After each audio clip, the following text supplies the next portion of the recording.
boy. And we're live. How's everybody going? What's going on, everyone? This is Monk Mo Batman. I recently just changed my name. It used to be Batman 614.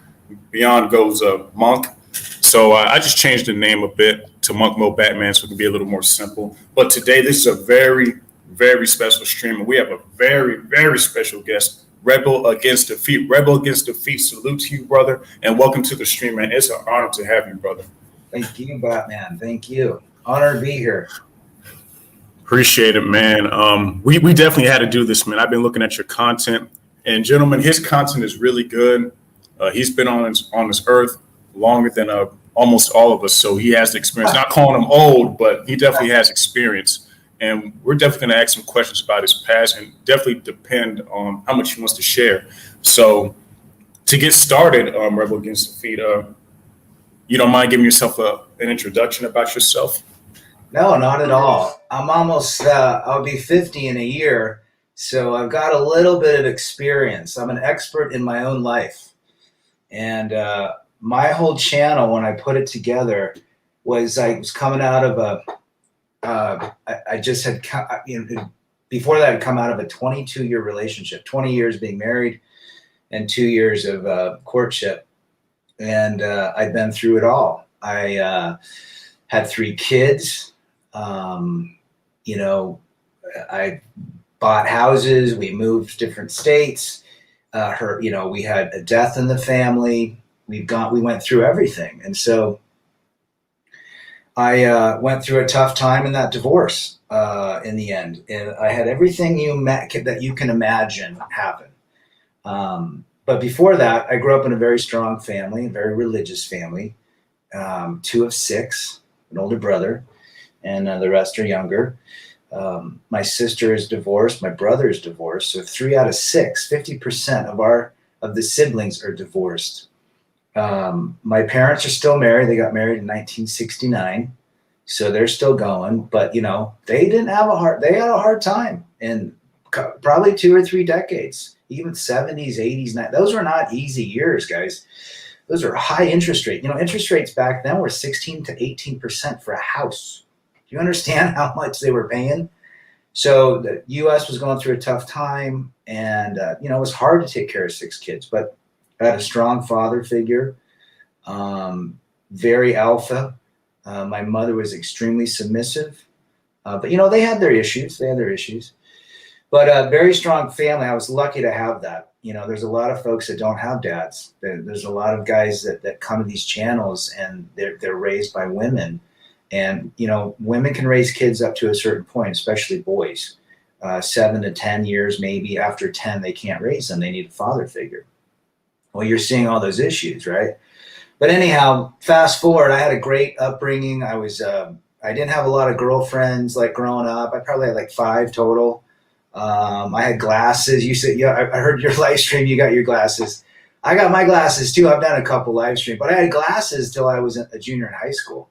And when I got contact, boy, did that shift everything. However, I had glasses as a sophomore, and my girlfriend was a cute gal that was a senior. So I had a little game back in the day. I was also a skater. Rode for some skate shops in Santa Cruz skateboards. So I kind of had a little edge to me. So the glasses, my parents didn't have a lot of money to get me contacts. I finally bought them myself. I got contacts. And, you mentioned going from glasses to contacts and how looks mattered. Well, that was great. Look, definitely helped in the game, right? But so get to college, get done with college, spend some time in South America. That's how I learned Spanish, and married my wife. Met her. We dated for a while. She came from a strong family. Her parents were married, although her dad was the absolute opposite of my dad. Her mother was the dad. It was the equivalent to my dad. So as I was going through my divorce and going through the red pill awareness, I started seeing similarities. I remember how my mother-in-law was toward my father-in-law, and I didn't think it was the greatest, nor did my wife at the time. Just the respect, there's no respect for him, right? And, what opens it up, Batman, is you go through it. You don't get married, get divorced.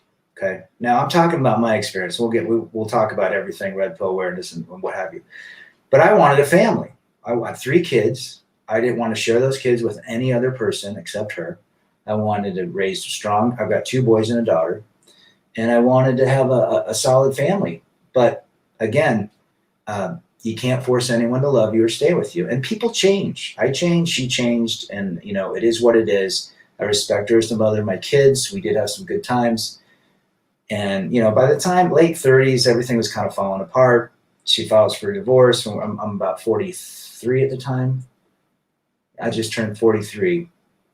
Before that, it was the old, I love you, but I'm not in love with you line. And it was tough, man. It was tough. The rejection, I've talked about the rejection.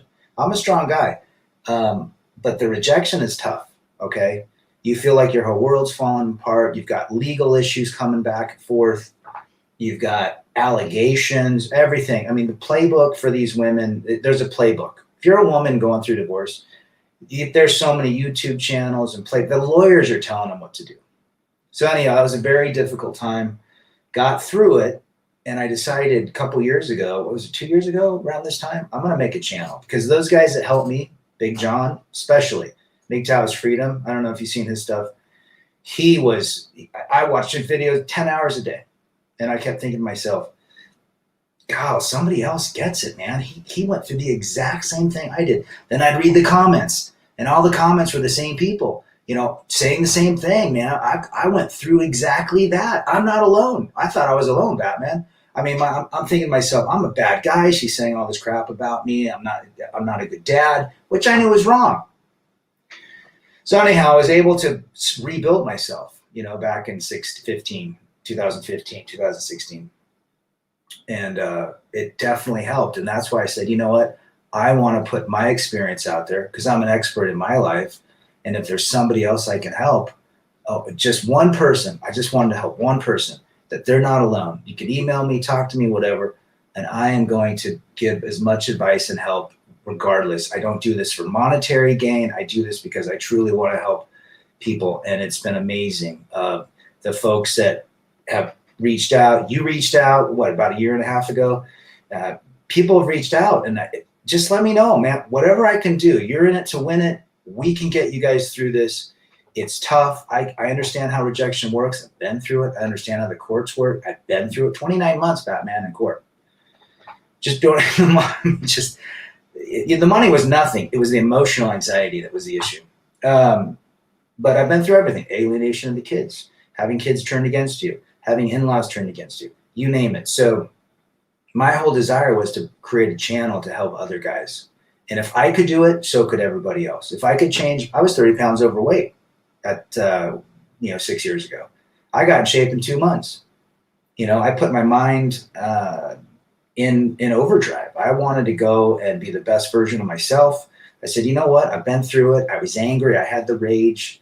Why did this happen to me? And then I said, I owned it. I'm going to own this and I'm going to move forward. And I haven't looked back. And that's why I do the channel, Batman. That's a great story and a great experience, man. I've always been told that a smart man learns from his own mistakes, but a wise man learns from others. And, being 26 years old and you're about to be 50, like, you have a lot of experience. And, it's really sad that you went through that. But, I guess things happen for a reason. And sometimes you can share that experience with others so they won't go through it. Absolutely. And I know it affected you, but the most thing that it really affected was the kids. I know it really affected them a lot.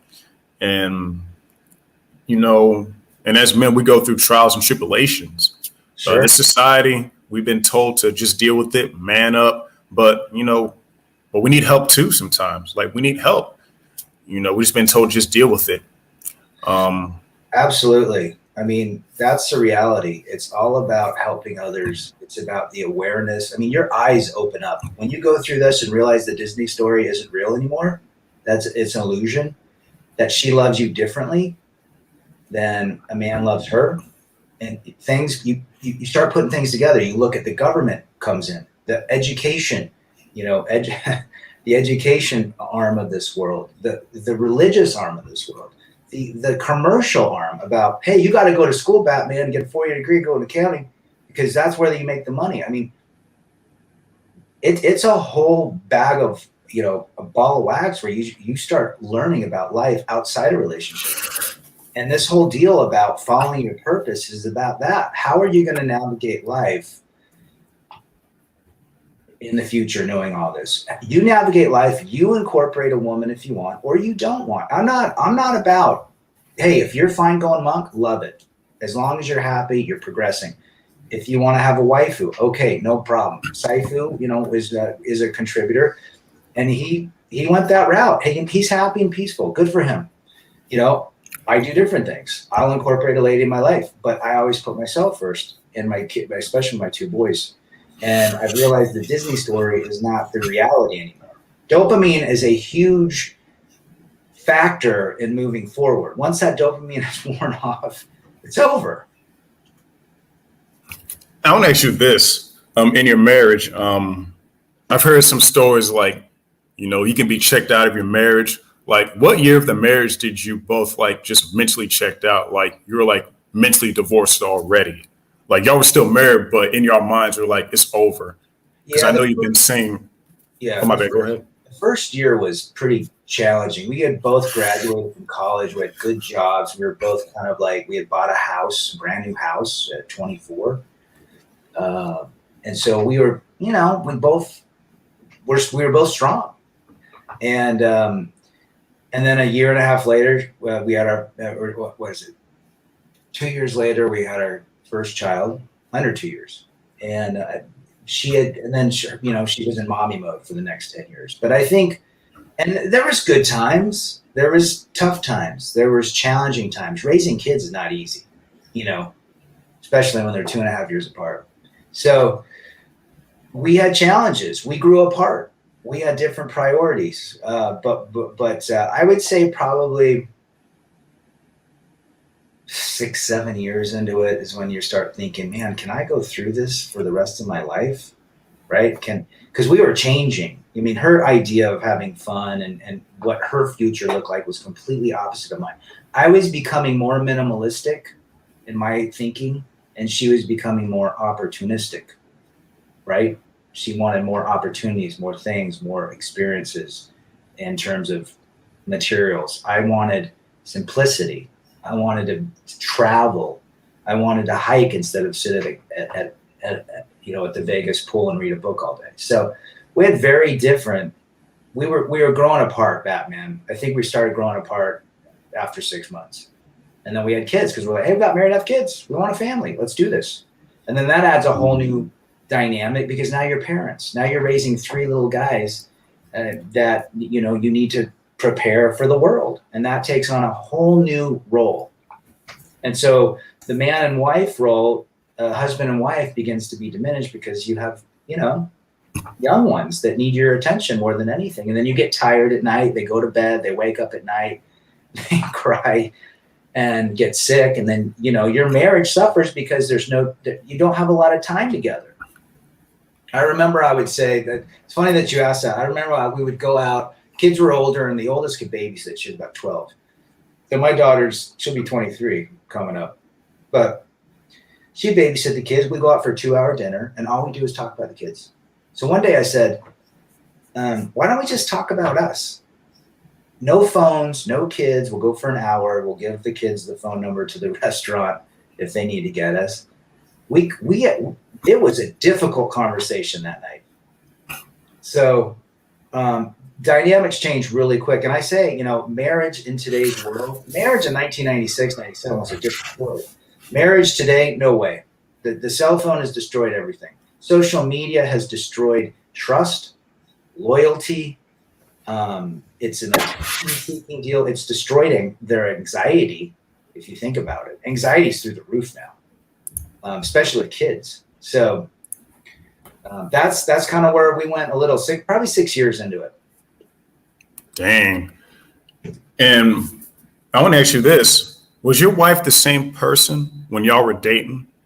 And was she the same when y'all got married? Or was she a totally different person from when you were dating her and then marrying her? Because I've been hearing stories of where a woman acts all nice and innocent, and she may have been good on. I don't know. I just want to answer that question because it's like women act totally different when you're dating them as boyfriend and girlfriend, but when marriage is on the table, it's like it's like they're a whole new different person. Did you experience that in your marriage? I don't think so. I think she was kind of the same person. I knew her wedding day was amazing. She loved it.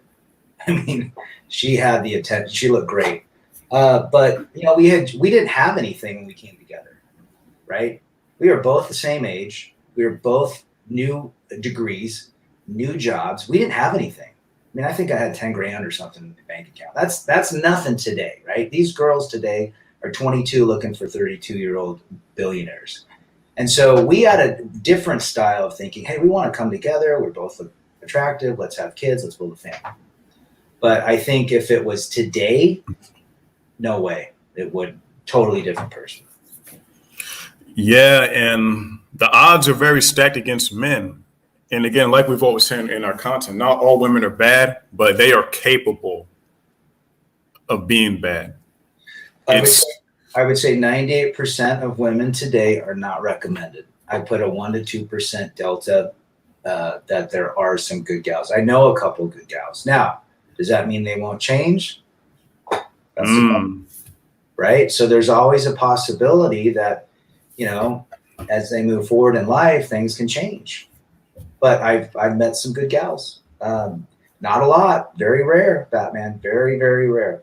Most of the gals that I've hung out with post-divorce are very into their phones, very social media. They love attention. They're decked out in all sorts of attire, fake up, extensions. I mean, you just go to the nearest grocery store and just look at everyone. It's funny that people go, hey, there's gals in different parts of the world that are not like that. Really, I was just in Mexico and I saw Instagram models that were, Hispanic Mexican taking pictures of themselves on the beach, just like the girls here do. The internet has flattened everything. There's no secret anymore. Yes, you're right. It's spreading around. And from what I've seen, from my experience as well, the entitlement is so high. It's like you got to be 6 foot. You got to have millions of dollars. You got to have a good looking face. You got to be the best thing because you're right. Social media has basically just gave it all away. The mystery is gone because before social media and all these dating apps, you just meet a person. You just get to know them. But now you can just see what the person looks like and not even care to read their bio. It's just what they look like. So everything is flip-flopped. It's now everything's for guys, it's based on looks, right? Let's be real. Guys are visual. Women are emotional. Women's number one sexual organ is their brain, is their thoughts, is what they think. But now it's turned into, now they swipe on the good-looking guys, right? It's completely switched. Mm-hmm. Everything's flipped. What's right is wrong, and what's wrong is right now. That's where we're at. This is the world we live. I mean, I was just thinking today, Batman, how the young generation of our generation, or I think you're probably 29, 30. 26. 26. So like the 16 to 20-year-old kids, they are so emasculated. They lack testosterone. A majority of them. Now, there's some kids that I've met. It's funny. I brought this up in a video. When my daughter was in high school, she would go on dates. She was on the cheerleading team, and a lot of guys would come over, basketball players, football players, star players, and there was only 2 boys out of probably 35 boys that actually stopped to talk to me. And they could actually hold a conversation. And guess what? Those are the boys I liked, right? Because they could actually hold a conversation with me. The other ones beeline downstairs, to hang out on the couch or whatever. But that's the reality we're living in. Kids have a difficult time to talk. The agenda has moved. They can't be boys anymore.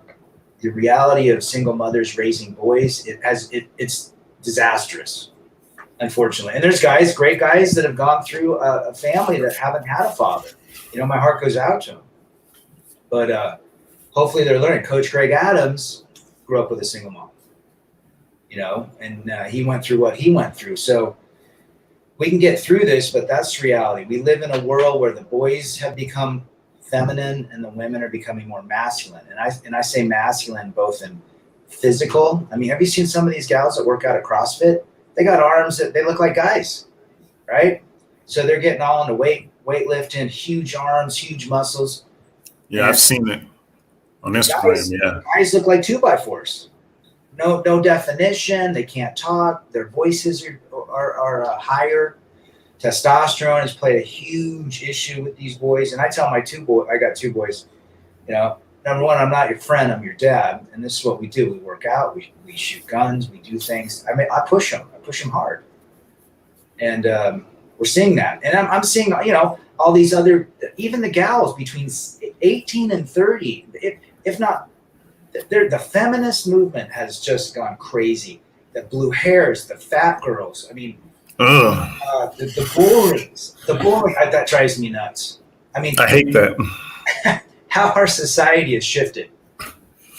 Yeah, it's really sad. And unfortunately, a lot of guys, most guys, they have no standards. They lower their standards because they're so desperate. And this is where the conditioning, the programming has come in. We have been programmed as men to value women before ourselves, to put their happiness first before ourselves, to basically lower our standards, for their enjoyment, right? Because as a man, you're not allowed to say in this society that I don't like fat chicks. Because Right. if you say that, that means that you're fat shaming or you're being mean. But on the other foot, they can say, I don't like fat guys. I don't like short guys. Right. I don't like guys with no hair. They get to say that. They're allowed to have standards, but we can't. Sure. Oh, it's a double standard. Oh, we live in a double standard. And you have to accept that in life. You have to accept that in the world we live in. And that's why we vote with our purpose. Hey, I'm not putting a gal ahead of me. I'm going after what I think is right for me and my family or my boys or whatever. I'm going to do what makes me happy. If I choose to include a woman, great. If I don't, great. I'm the leader. I'm on the pedestal, right? My purpose is the pedestal. And when people really understand that, it's like, there's a lot of talk about, hey, let's repeal this amendment. Let's do this. I wish we could go back, 40 years ago. Ain't going to happen. Not any. Look at the TV shows that are the most popular. They are people that that don't have normal relationships, right? Look who they just put on the cover of Sports Illustrated. Yes. 2 days ago. I could not believe that because the majority of men that read Sports Illustrated, they love football, they love hockey, they love, combative sports, and they just put somebody on the cover. It blew me away. I mean, sports, I'm done with sports. Like, the NBA is turned into a political shit show. The NFL, now they just highlighted a hockey player that just supposedly came out and now is the first gay hockey player. I'm done with sports. The agenda, just play sports. I'm not here to watch. I don't care who you vote for. I don't care what you do. Play sports. I don't want to hear what LeBron's opinion is about anything. I want to see him do a 360 jam over, James Harden. But that's it. I'm tired of the agenda. I'm tired of what they're doing in the education system.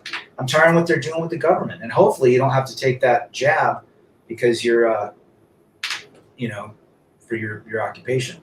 But I'm not taking it.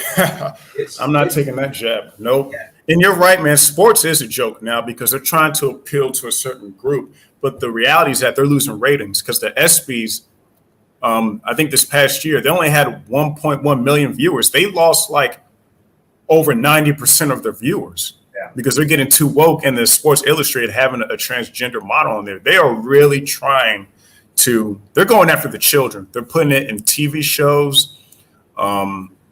Even in the military, they're having drag queen shows. It's getting ridiculous. They're saying it's to, increase morale, increase togetherness. No, you're just trying to force an agenda on me that I do not want to accept.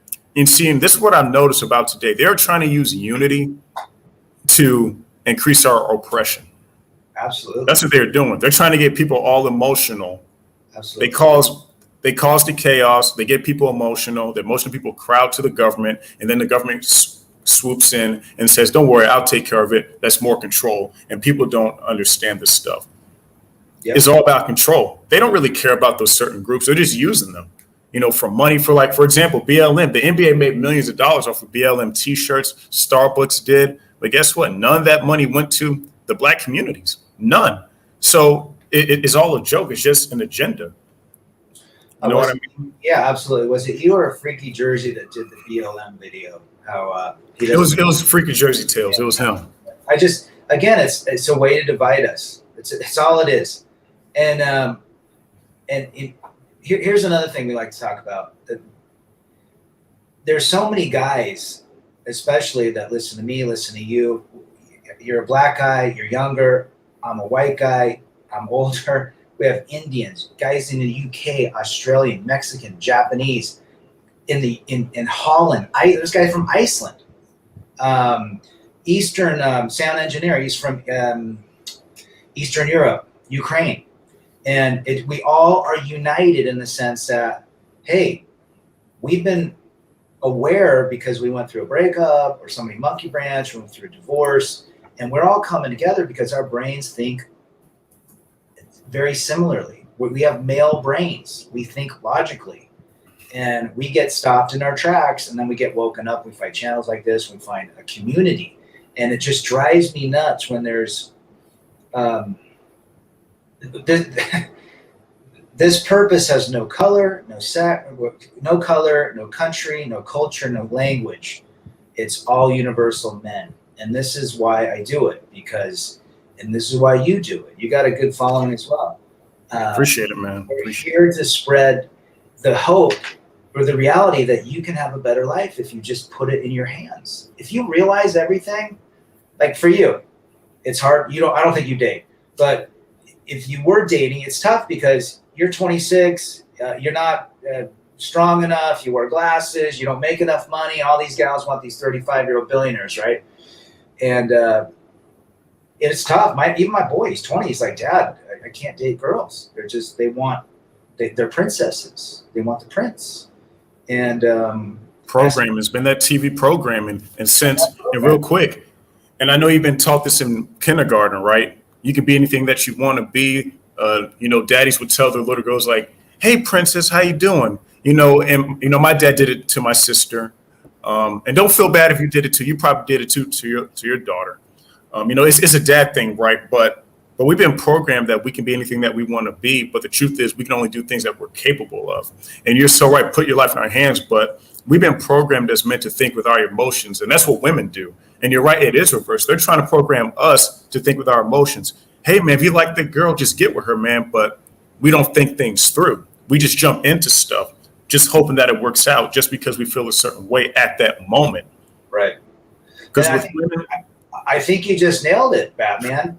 They want us to think emotionally. That's and we can't. We're logically thinkers. And when you try to think emotionally as a man, it doesn't work. It's a disconnect, right? It does not work. And they're pushing that agenda so that we'll be kinder and more welcoming and let the agenda. Oh, they're okay. That little 3-year-old boy, he's a girl now. That 3-year-old boy likes to play with Tonka trucks or whatever. He doesn't know what he's doing yet. Maybe he thinks the Barbie doll's, cartoon character. We don't know that. But the agenda has been pushed so far left that it's destroying humanity. I mean, I'm a believer that we've existed as a civilization for how many thousands of years, and within the last 60 years, how things have happened. Now, here's something I should talk about. I'm a big James Dean fan, and I was a film major in college. I watched James Dean only did 3 films, but his most famous one is Rebel Without a Cause. It was 1955, the film came out. And his father in the film is Jim Backus, who is Mr. Hal on Gilligan's Island. This might be too far back for you guys, but I know Timmy Kramer's in the chat. He knows who it is. Beautiful Life's in the chat. But Jim Backus was Mr. Hal. And in the movie, James Dean had been moved around from city to city because he got in trouble, but he was from this rich family. But he wanted to stay in the last city, like the last high school. So in the movie, the dad would not stand up to the mother. And last time I see that film every year. The last time I saw that film, it just hit me. Holy crap! This is 1955, Batman. She was running his ass in 1955. Now, when we think of 1955, even the 40s, late 40s, 50s, we're thinking, I Love Lucy. We're thinking women that dress up when their husbands come home and make the dinners. Everything's perfect. They play their role perfectly. But in this movie, James Dean gets mad at his dad. He's on the stairs and he says, "Stand up to her." He was so angry as a 17-year-old boy that his dad would not stand up to the mother. And man, did that hit me. It's like I was watching it going, oh, wow. All the way back in those days, 1955, you're seeing that. You're seeing that shift. So within the last, let's say, 75 years, we have seen a tremendous shift in how our society is going forward. And if I was a betting man, I'm not sure if we're going to be around in the next 100 years in this capacity. Yeah, if we kept going the way that we're going, we're definitely not going to last because, of course, we already know about human depopulation. And all this stuff is by design. And this is where men need to lead. And feminism has basically told women. Now, feminism has woke a lot of men up, believe it or not. Absolutely. And sometimes you can take the good with the bad. It is bad, but I guess the good thing about it is that it woke a lot of men up. And back in those days, men were more masculine. They were more leadership positions, but that was slowly dwindling away, slowly. And this is my opinion. I believe that women back in the 1920s, 30s, 40s, 50s, 60s, if they had the stuff that we have now, I bet money they would do the same stuff that the girls are doing today. It's going to crash. Feminism has proven it hasn't worked. Look how many women are alone later in life. You're seeing that. You're seeing more loneliness. You're seeing alcoholism rise, even within the female ranks. Just the fact of having a relationship. You don't need no man, right? That whole, you don't need no man, eat, pray, love, go find your life. You don't need no man to help you. Well, that's going against our whole human race back to Adam and Eve. The man needs to lead. The woman needs to be the co-pilot. She wants to be the co-pilot. But in today's world, it's too difficult. There's too much chaos. There's too much distraction. If she's got a cell phone, 98% of them are not recommended. That cell phone has literally effed up relationships, social media. It's the attention factors through the roof. So we're seeing a big shift, and I'm not bullish on the future. I'm not bullish on where it's going. You look at our government administration, and guess who the three superpowers are right now, just waiting for their chance to bring some masculinity back. China, Russia, North Korea. North Korea. Those guys they're all about, and even some of the Islamic countries. I mean, people are watching the United States of America, the greatest country on earth, at one point fall apart. It's fallen apart from the leftist, liberal agendas. And I've always said this: strong men are conservative. Strong men make. Weak men take. Weak men are liberals. A liberal person blames others. Do you understand that? A liberal person is a victim, blames others for what something happened to them. A strong man, a man that has gone through an awareness, takes 100% accountability. I'm accountable for my marriage. I'm accountable for my divorce. I'm 100% accountable for my life. And I accept what happened to me. Did I want that to happen? I have a different theory now, but, at the time it was happening, I would have considered we work it out and work through it. But you know what? It is what it is. So, but you accept it, you move forward. If you don't accept it, you're going to constantly blame others. And that's where we get stuck. The moment we don't accept life is when we stop ourselves. When we accept, hey, you know what? I'm where I'm at in life. I can either choose to move forward or I can go backwards, or I can just be stuck in the middle and just keep being, not doing anything. And I chose in my life to move forward. And that's getting out on my bike, lifting weights, having a good career, traveling, meeting new people. And I decide, it's all a decision. You decide who comes in your life. Good people, bad people, women, whomever you want in. You are the pedestal. You are the boss. And I think that's where we get wrong. So Yeah. acceptance is key, and deciding to move forward is the second step. And I want to ask you this, Rebel Against the Feed. Friends that you lost to, oh, my bad. Yeah. You good now? Yeah, I'm good. I want to ask you questions about, mental health, suicide, friends that that, took their lives over marriages, relationships, because that's a very important thing that society does not talk about. They do not care about men's mental health. They do not. No. They really don't. No. Man's mental health is not one of the top things that are talked about. On TV, they usually talk about sexual assault, Me Too, women being abused. But they don't talk about the fact that men have the highest suicide rates.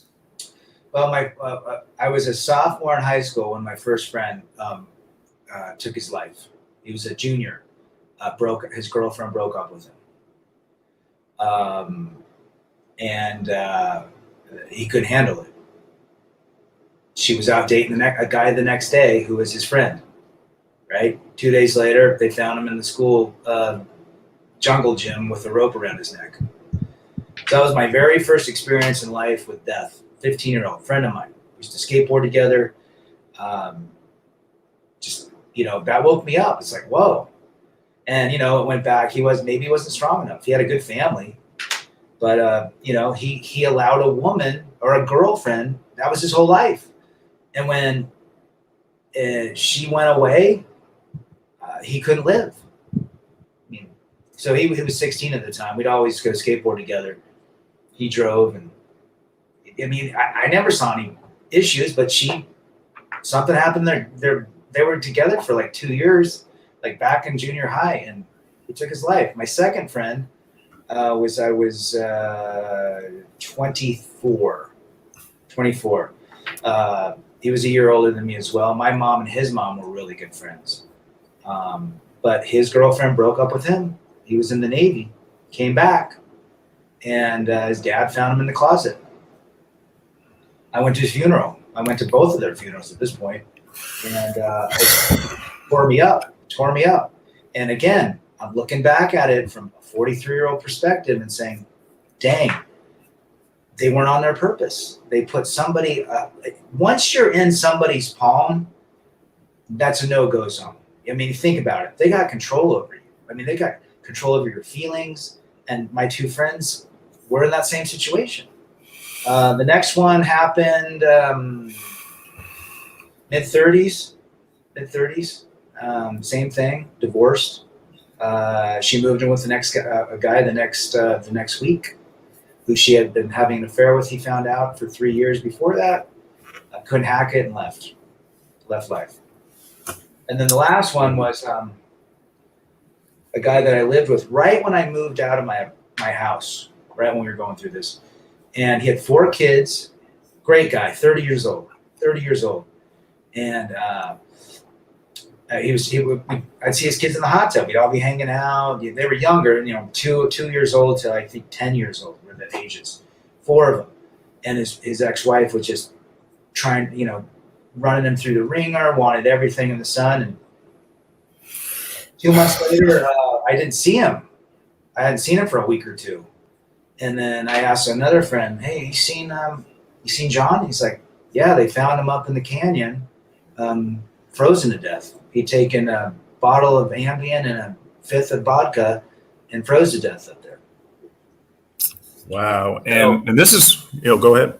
This is recent. So those 4 stories, and those are just 4 of bazillions of stories where I've had guys reach out to me and say, "Hey, I really need to talk to you. Here's my number. Call me right now. Whatever I can do. Let's walk you through it. I know exactly the feelings of pain you're going through."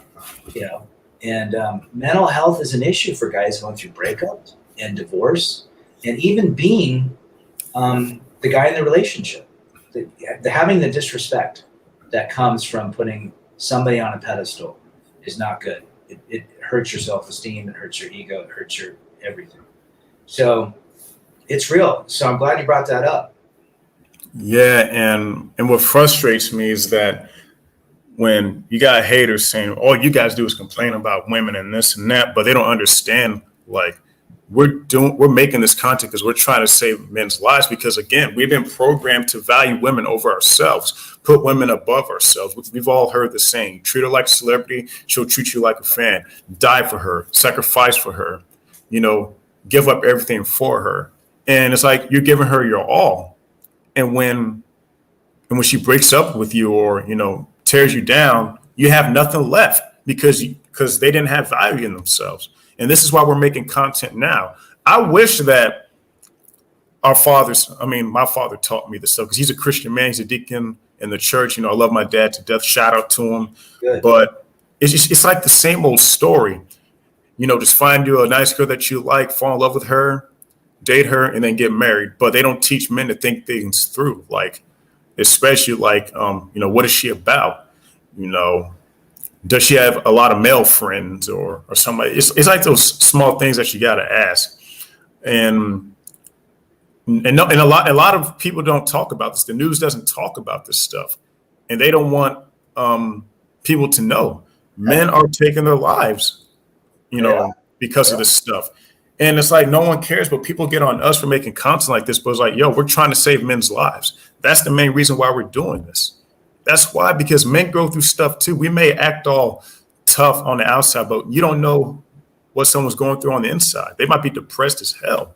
Yeah. There's a lot of married men out here that are depressed. Absolutely. They just act all happy outside with their wives when they're meeting people, but you don't know what's going through that man's head. He's probably dead on the inside. You're absolutely right. We're here to help others, and that's why I do it. We don't bash on women. I don't hate women. We don't. We understand female nature. If they would have known, if my friends would have known that, hey, you know what? This is normal. This is how men and women interact. This is what drives a woman. This is what drives a man. And this is part of reality. She's just your turn right now, or they think differently. Women are biologically programmed to seek provisions and protection. We're biologically programmed to extend our posterity through spreading our seed and protecting our seed and providing. So when a guy isn't able to provide or protect, that does not make a woman want to be with that man. In other words, if a man puts her on a pedestal and puts her first and foremost, his purpose is now her. His purpose should be his purpose. Slaying the buffalo, building the huts, right? And then she's a complement to his life. That's what she wants to be, is a complement. Any woman that wants to be the center purpose of a man's life, no. When men do that, and we've been sold the Disney thing and the serenades and all the deals and white picket fence treatment and chocolates and all that jazz. But when you do that, it subconsciously affects the biological programming. Now the woman looks at you as a agreeable weak man. And so, but if you're on your purpose and your game and your hustle, and you're doing things that make you as a better person, financially, spiritually, physically, whatever, that's more attractive to a woman than a needy guy that wants this relationship 100% of the time, that can't sit around and do his own thing and has to be constantly in contact, constantly needed to be validated by the woman. Women can't do that. You know who validates men? Men. You know who validates women? Women. So if you have an issue, you don't go and tell your woman that you're emotionally sad about life or whatever. Very rare circumstances. You talk to your buddies, your guys. They understand you. A woman should talk to her friends or female companions, because we don't really understand them. We can listen, but we're not giving any advice, right? But I tell my guys, it's like the only validation you need is your own. And if you need some additional reinforcement, talk to your buddies. They'll lift you up in 2 minutes. I had a really good friend. I still have a great friend, a couple good friends that got me through it. I'd call him up, I'd be going and be tough, and he would give me a lashing, a mental lashing. What the fuck is wrong with you? You're a fucking badass powerhouse. You know what she did. You're going to have an amazing life. Now get your ass out there. And I needed to hear that. I needed to hear that all the time. And it got Accountability. And And that's what we need. absolutely. So it might be the cold hard truth is this. This is not easy. And then, when we do our videos, your videos, Freaky Jerseys videos, I see Big Tops with Knowledge is in. We do these videos to say, hey, we got to take accountability. We're strong men. We're moving forward, And we just understand life. Understanding female nature will allow you to navigate a better life. It's simple as that. Yeah, man. And it's a fact because, and again, being programmed to to follow the status quo, do what everyone else does. It's like you don't really have an identity. And when you take that red pill and see what's really going on, and then you got to make an adjustment of okay, what works for me and what doesn't. Right. And for me personally, monk mode helped me find my identity because I wanted to, get away from that scene, get away from the nightclub scene, try to be where everyone is at, talking to other girls and all that stuff. I needed to be alone because I needed to find myself, because I've always had this theory, if you're around people all the time, you tend to mimic their behavior, Sure. Try to fit in. But when you're alone, and because there's a difference between feeling lonely and alone, because feeling alone is a state of mind. Right. Loneliness is a state of mind. Being alone is just, it's an action, right? And remember what happened with Robin Williams, right? He took his life. He said, in quote, I'd rather be alone than be with someone that makes me feel alone, right? And this is where, men, even if it's a year, take a year to yourself, go out to restaurants by yourself, go mountain climbing by yourself, go fishing by yourself, so you can talk to yourself, pray to God, whatever you need to do, and ask yourself, what do I really want in life?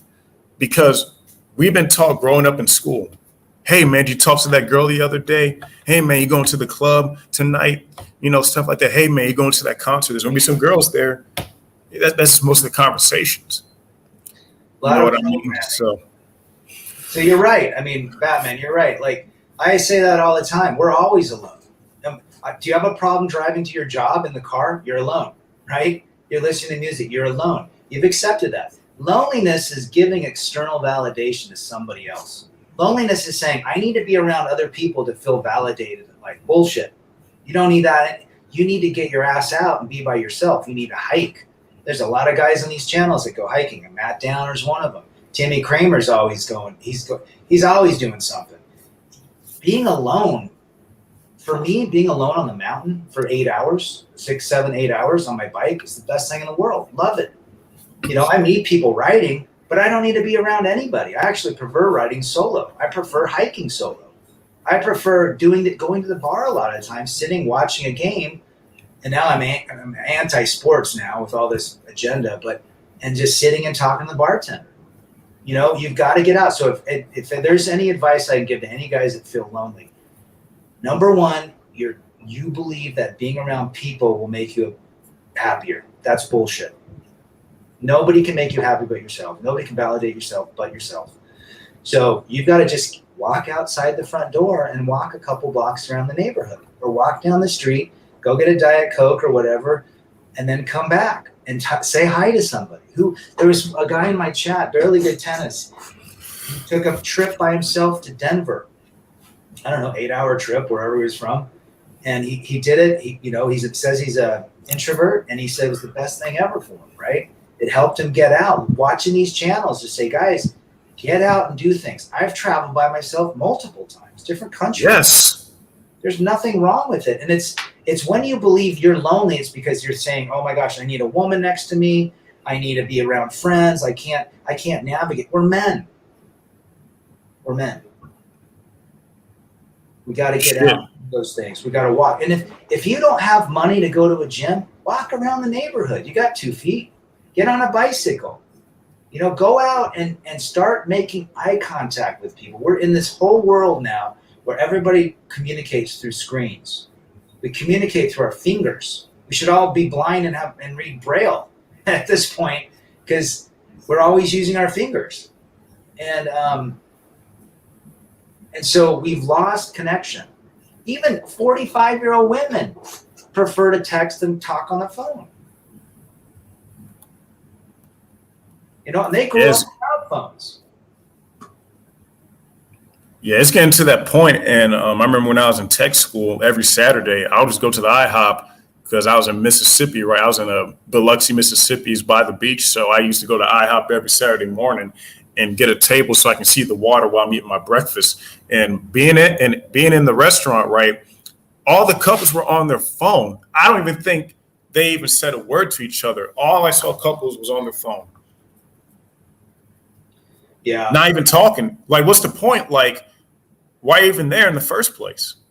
If you're just going to be on your phone, why waste money and go out? You might as well just stay both your asses home. Yeah. I see it all the time. Restaurants, the father and mother and the kids are all on the phones.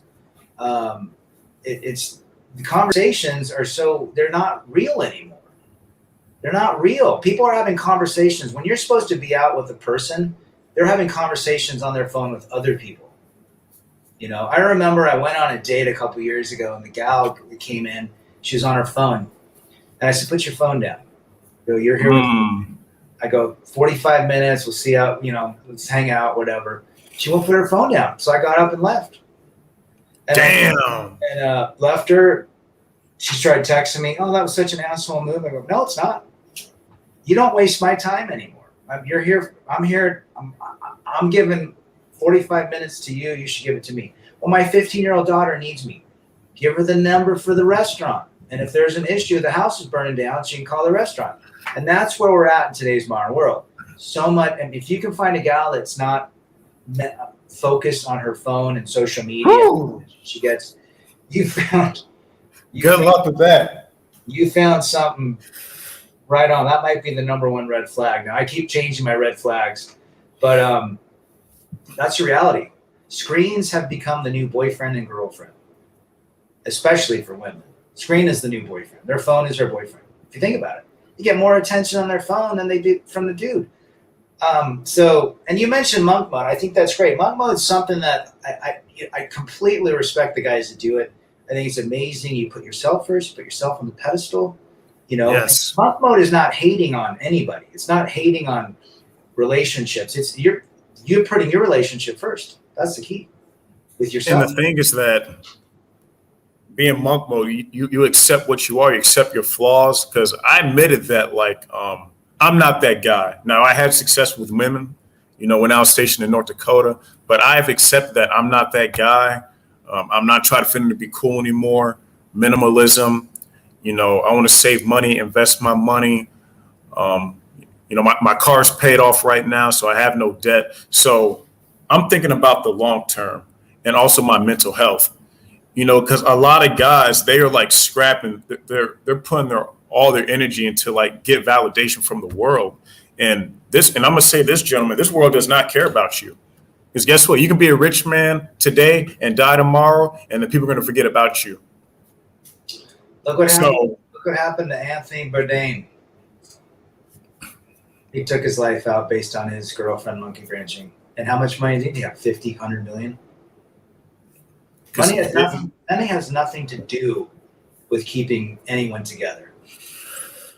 Tons of people have had lots of money and they divorce or they monkey branch, But you're right. Putting yourself first is the most important. Who's got your back? You or somebody else? Who's gonna make you happy? You or somebody else? Exactly. Freddy Krueger. Is it wrong to see escorts? No, not at all. Because the thing is that it's simple. Because you pay her, you get what you want, boom, it's done. No strings attached. She's out. Y'all handle your business. Boom, both people are happy. Boom. There's nothing wrong with that. Just don't go through hoops for it. But you're so right, man. It doesn't matter how much money you have or material possessions. If you're not mentally right in the mind, it doesn't matter. And this is where men need to value themselves. And it could get tricky, Rebel Against Defeat, because we say, the same things, right? Just focus on yourself, put yourself first. But why? But a lot of guys are guilty of this, right? they're putting themselves first in hopes that a woman will come to them.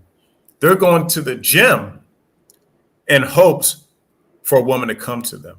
So we say those words, but what is the intention? Are you putting yourself for yourself, or are you doing it for the female? And that's, you got to do it for yourself. I mean, you should be going to the club for you. You should be building skills and stacking bills for you. You should be working on yourself for you, not for the result of some gal to jump in your life. You know, a lot of these guys talk about go to the gym, you know, get a ton of money, you know, work on your confidence for the sole purpose of putting somebody on a pedestal. Does that make sense? That's the end. They want you to put a girl in your life and, you know, that she's on the pedestal. Again, if you are doing everything from a woman, the woman has all your power. And here's the thing, Rebel Against Defeat. A lot of guys are scrapping. They're doing all these things for female validation, but yet, I'm just going to keep it a buck. A lot of these chicks are ran through. The modern woman here, especially in this country, their value has gone down.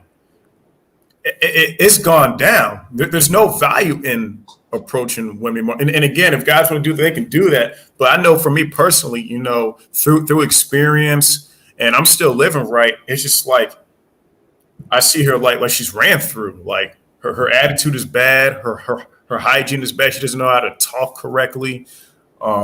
She has a lot of bad influences. I'm like, I'm not going to go through hoops for that. I'd rather chase my dreams. And you know, get into real estate. You know, learn a trade or a skill. I think instead of guys, in my opinion, get into 1 or 2 year relationships, spending $3,000 on your girlfriend, then she breaks up with you. You can use that $3,000 to learn a skill, learn welding, learn to become an HVAC technician, electrician. You know, something that that you can invest in yourself, so it can make yourself more.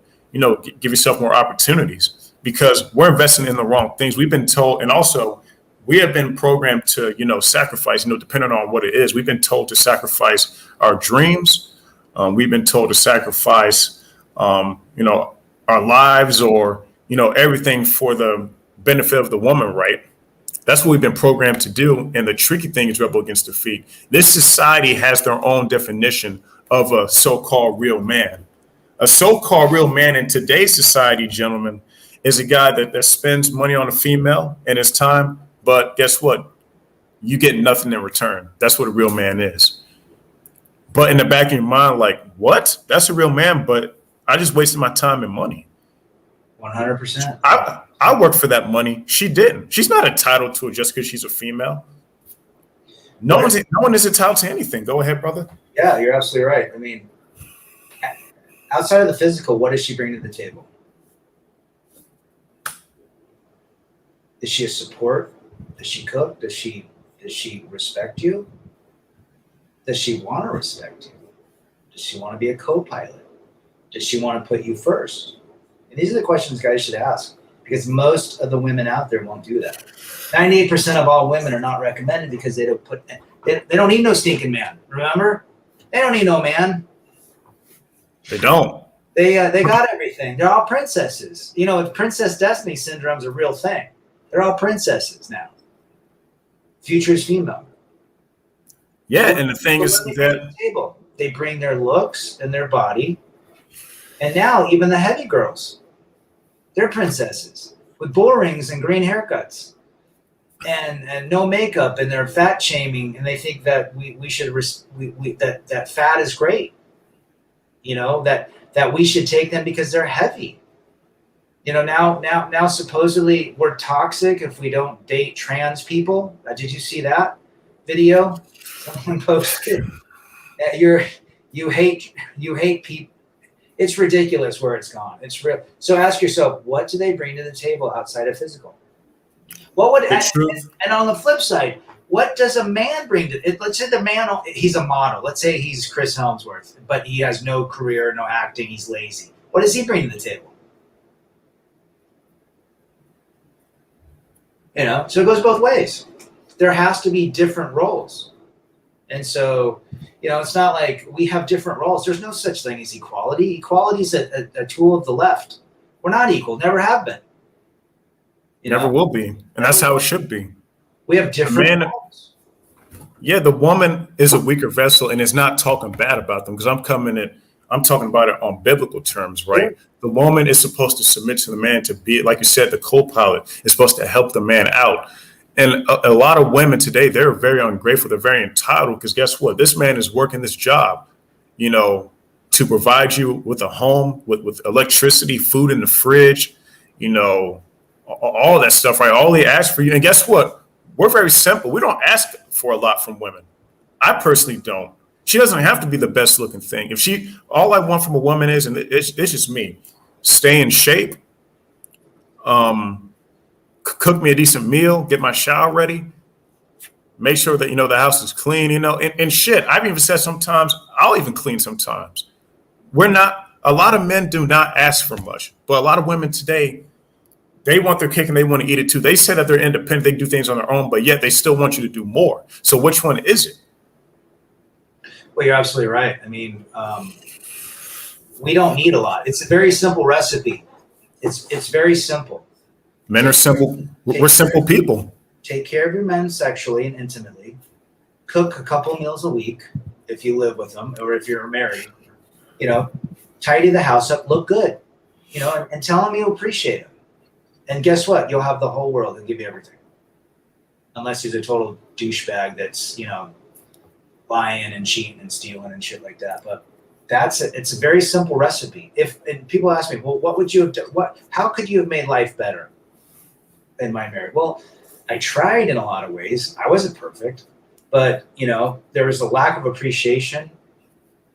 And I think on both regards, you tend to take others for granted. Okay. Men are not, well, I'm not saying because you're married, the man is the number one perfect entity in that companionship. I'm saying you both begin to take each other for granted because of familiarity, even in boyfriend and girlfriend relationships, even in cohabs, which we don't even talk about. We don't talk about cohabs or marriages or these asinine long-term relationships that have no value. So, very simple recipe. Be respected, you'll be respected. I mean, it's not hard. If she would have came in and just scratched my arm for 2 or 3 minutes, hey, the kids are going crazy. They got homework, but I just want to let you know how appreciative I am of you. If she did that once a week, man, how that would have made you. But a lot of times you feel like a walking 16-digit plastic 3x5 card. So in a bank account, and that's what you bring to the table. But it's a lot more than that. And I think, unfortunately, that's what a lot of women look at. And, military or any occupation, right? The truth is, most guys in women's eyes, they just look at, the money that he's bringing in. Because is there love there still in some marriages? Yeah, but that's rare. But today, men are just doing stuff because they've been programmed to do it. And we don't question, like, wait a minute, why am I doing this? Am I really, like, what about my happiness? Because a lot of guys, at their jobs, they go to work every day. They feel like they're doing a good thing, but they're stressed out. They're getting gray hair. They're losing their hair or whatever, and they're not happy. But they say, what, I'm just going to deal with it. I'm a man, and, it is what it is. So, again, it's the programming. We've been programmed to not follow our purpose, to not value ourselves, but to value the woman and sacrifice for them. And let's just keep it a buck. Most of them, they're not going to sacrifice their dreams for us. Let's just keep it real. Well, there's potentially always a bigger, better deal just looming around the corner. Simple as that. Or someone's going to slip into the DMs, or I just found out what DM meant, but, or someone's going to, send a message somewhere on some app. So, for 98% of these gals, they're not recommended because they'll monkey branch quick. They're looking for a better option. We do sacrifice. There is a programming within within relationships. The man is supposed to do everything because the woman is a beautiful princess.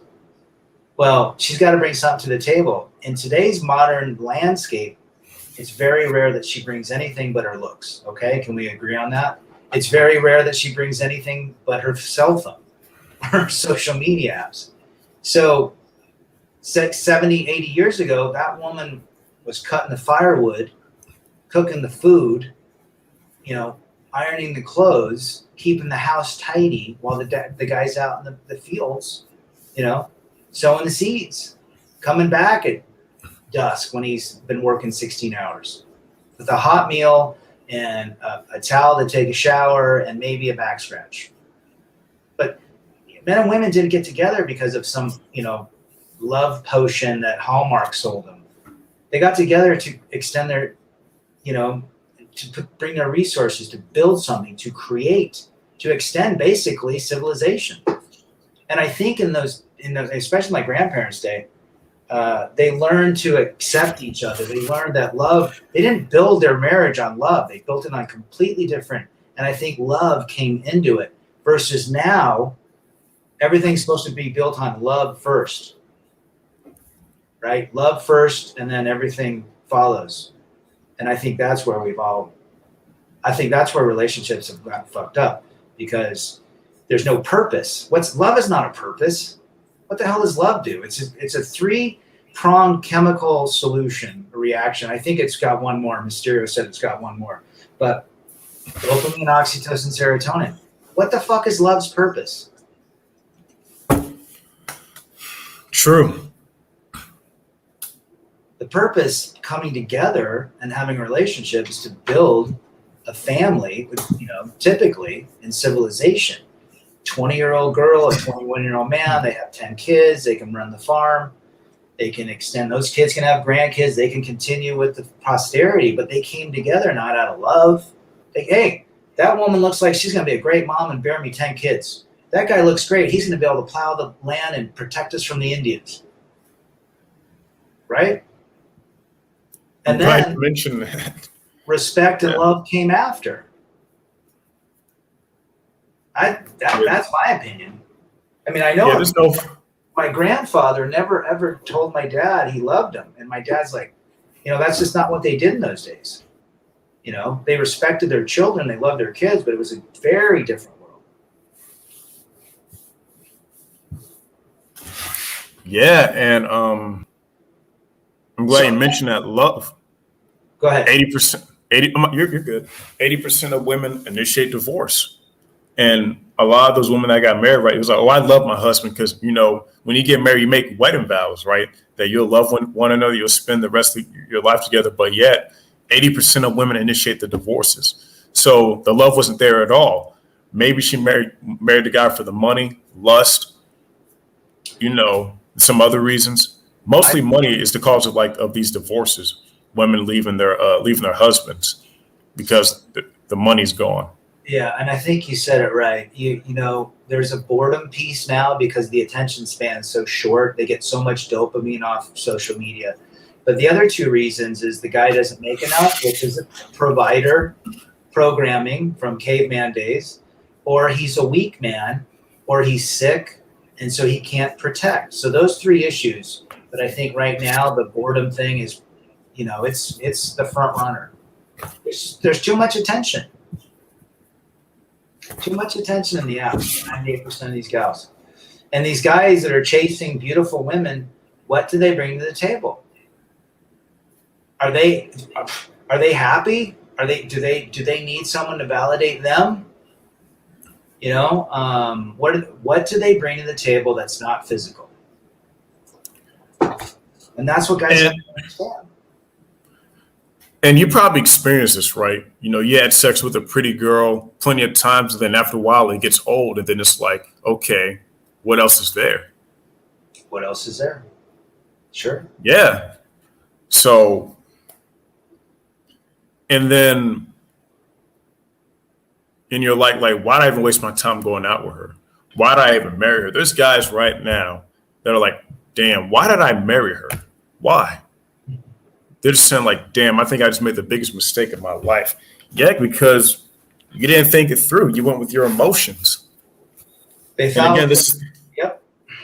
Yeah, society has programmed men to think with their emotions. Hey, you both are in love. It's love. You guys love each other. Just get married. Like, I want to do it now. You don't think things through. You don't think about what she likes, what she dislikes.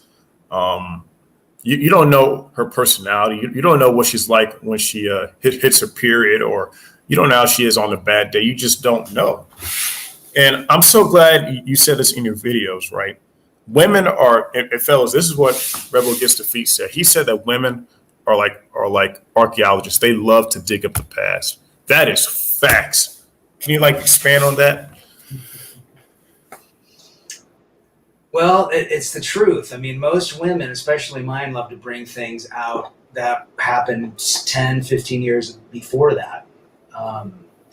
And again, I think this is why I think it comes up. I think it comes up because my theory is attention is great, whether it's negative or positive, because the attention's still on her. It doesn't matter if it's negative or positive, right? So if she can bring up something that's, and maybe she was legit to bring it up, but when they bring up the past, it's like, mine brought it up a month ago, and I hadn't seen her for 6 weeks. She brought something up from the past. I said, are we still talking about that? That was 20 years. We're not even married. That doesn't even matter. But I think she wanted some sort of interaction, some sort of attention. She wanted to ruffle my feathers. She wanted some sort of emotional distraction. And if she could bring something up out of the past, she got it. She got a little dopamine hit. And some might not agree with me, but I think that's why they do it. It's the same as this. Good press and bad press is the same press. Think about Donald Trump. Donald Trump had a lot of negative press in 2015, right before, or 16. And they brought out a bunch of stuff about him. It was all negative. Who won the election? He had billions of dollars in free press that his campaign didn't have to pay for.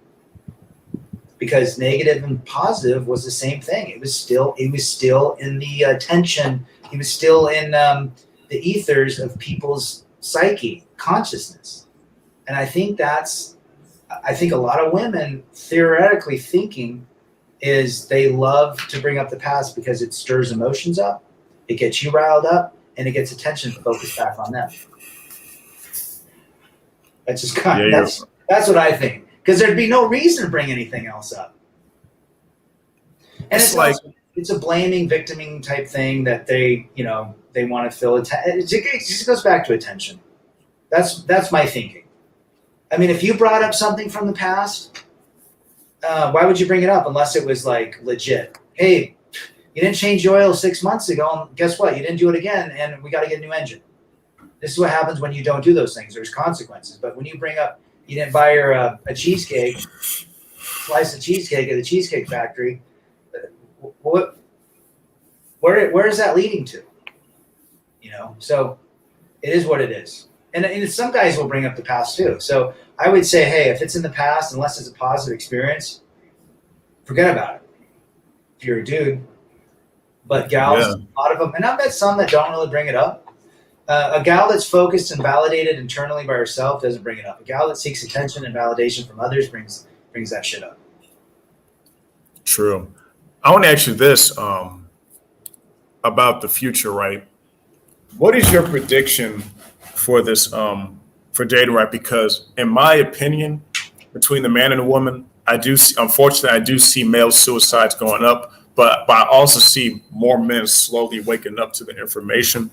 What do you see? Because guess what? There are women on TikTok right now saying, no men are approaching me, but yet they got thousands of guys in their DMs. They're crying. They're sad. There's a lot of girls on TikTok saying that men are not approaching them anymore. They're not getting asked out. What do you predict in this decade? Because guys are slowly waking up. And also, I think guys will take their lives in the future. Well, I think you're right. What do you think? I would probably agree with you that the mental health is alarming, the increasing with guys that don't have this information, this knowledge, this awareness, and that think that if they're back in the programming, they're going to have massive issues of rejection, depression, and unfortunately leaving this life. I don't think that's going to go away anytime soon. What do I think about it going? I think there's a lot of weak young men now, weak in the sense that mentally they're weak, physically they're weak, emotionally they're weak. They've been taught to basically, again, they their brain is being, distracted by everything feminine. They need to act this way. They need to be this way. Look what happened to Gillette. Now here's a blip of positivity, Batman. Remember when Gillette came out and they had that commercial about not checking out girls on the streets or whatever, or and what it did to their business model? I think they lost $8 billion. People stood up and said, and it was all over the manosphere. People were talking about how lame that ad was, and so forth. And that really impacted them. Even this happened with Coke. I think Coke has now pulled out of the whole political wokeness because they're realizing it's hurting sales. So there are guys that are standing up for this idiotic nonsense. But the younger generation, you know what? There's a lot of guys on the channel that are 19, 20 that reach out to me. And it's amazing because those are the same as my kids. And I think there's a positive, but there's also we got to work through that backlog of the emasculated men. When I was in Mexico, saw a guy that looked alpha, beard, tattoos, painted toenails. Whoa. I don't know if his daughter did that. Some daughters will do that. When my daughter was getting into toenails and all that, nail polish, she tried to paint one of my fingers, and I let her. It comes off at night, but this guy was walking around with flip-flops with his toes painted and his fingernails painted, and he looked very, very alpha. He looked like a Chad Tyrone type.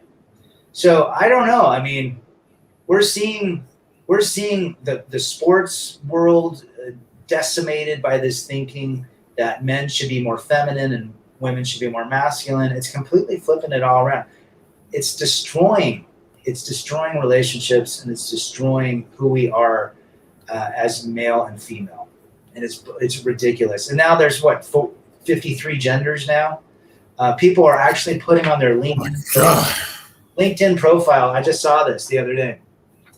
They're putting on their LinkedIn profile him or her, or what is it? Him, he, she, her, now behind their names.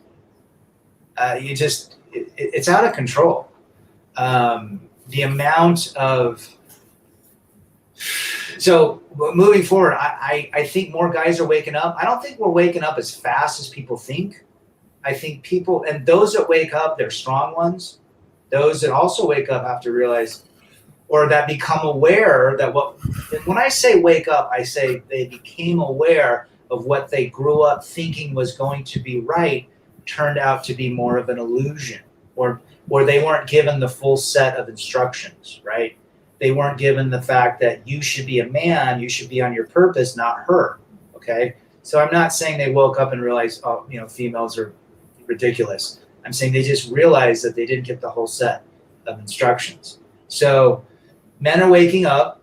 Men are also, as Hammerhand had said on one stream, we don't recruit. You can't go out and tell someone, hey, your lady's treating you with disrespect. You can't do that. You have to wait. And guys are going to get back into relationships. They're going to see these channels, and they're going to go back to the plantation once a pretty girl sends them a charming and flirty text. It's as simple as that. You're one text away from the plantation. And so in the plantation being marriage, being I'm falling in love, I'm on this and that, things like that. And that's my thoughts. I think it's moving in the right direction. I think we need more channels, Batman. You got to keep doing your own stuff. We need a voice out here that says, hey, I love to hear everybody. Someone had said, hey, who do you listen to? I listen to a lot of people. I listen to young guys like yourself. FJT, MGTOW Absolute Cowboy. I listen to John Nada, Jaded Creep. I like Coach Adams. I used to listen to Richard Cooper and those guys, but I think they just have a different audience.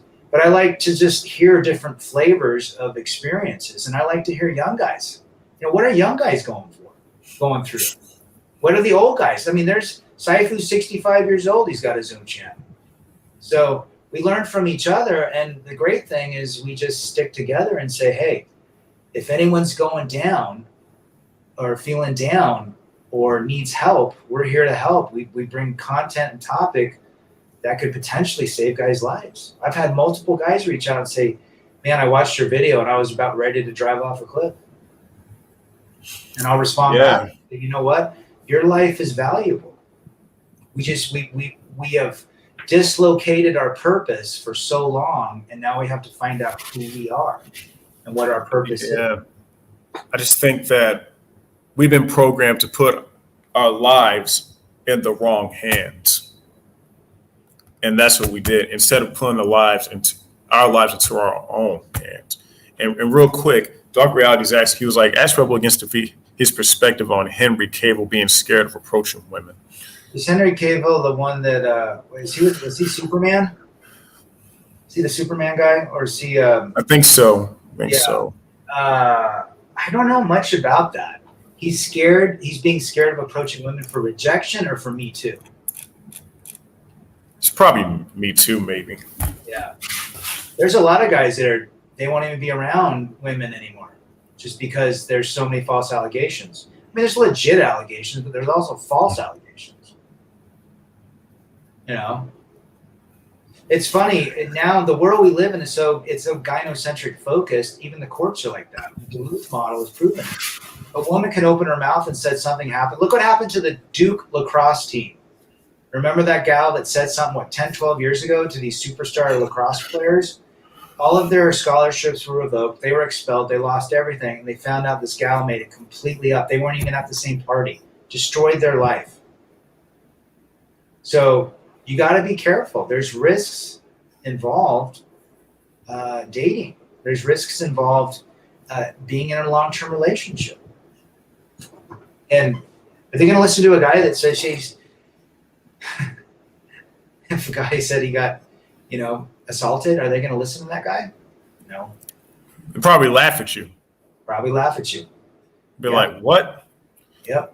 And this is why we make this content for me, because people have been getting on me. It was like, oh, Batman is you got sent your own way. Girls don't like you. I'm like, I don't live for women. I live for myself. That's the thing. And I want to talk to you about the manosphere drama. Like, people are not agreeing with one another, so they shame one another. And I'm like, hey, listen, we're not going to agree with everyone 100%, right? But we may have different opinions, but we have one same goal, and it's to achieve our goals. And I think that's what it has to be. Whether you're red pill, black pill, or MGTOW. Now, if you're MGTOW, you're red pilled automatically. And the thing is that, like, can we all just, chase our dreams and not fund this gynocracy?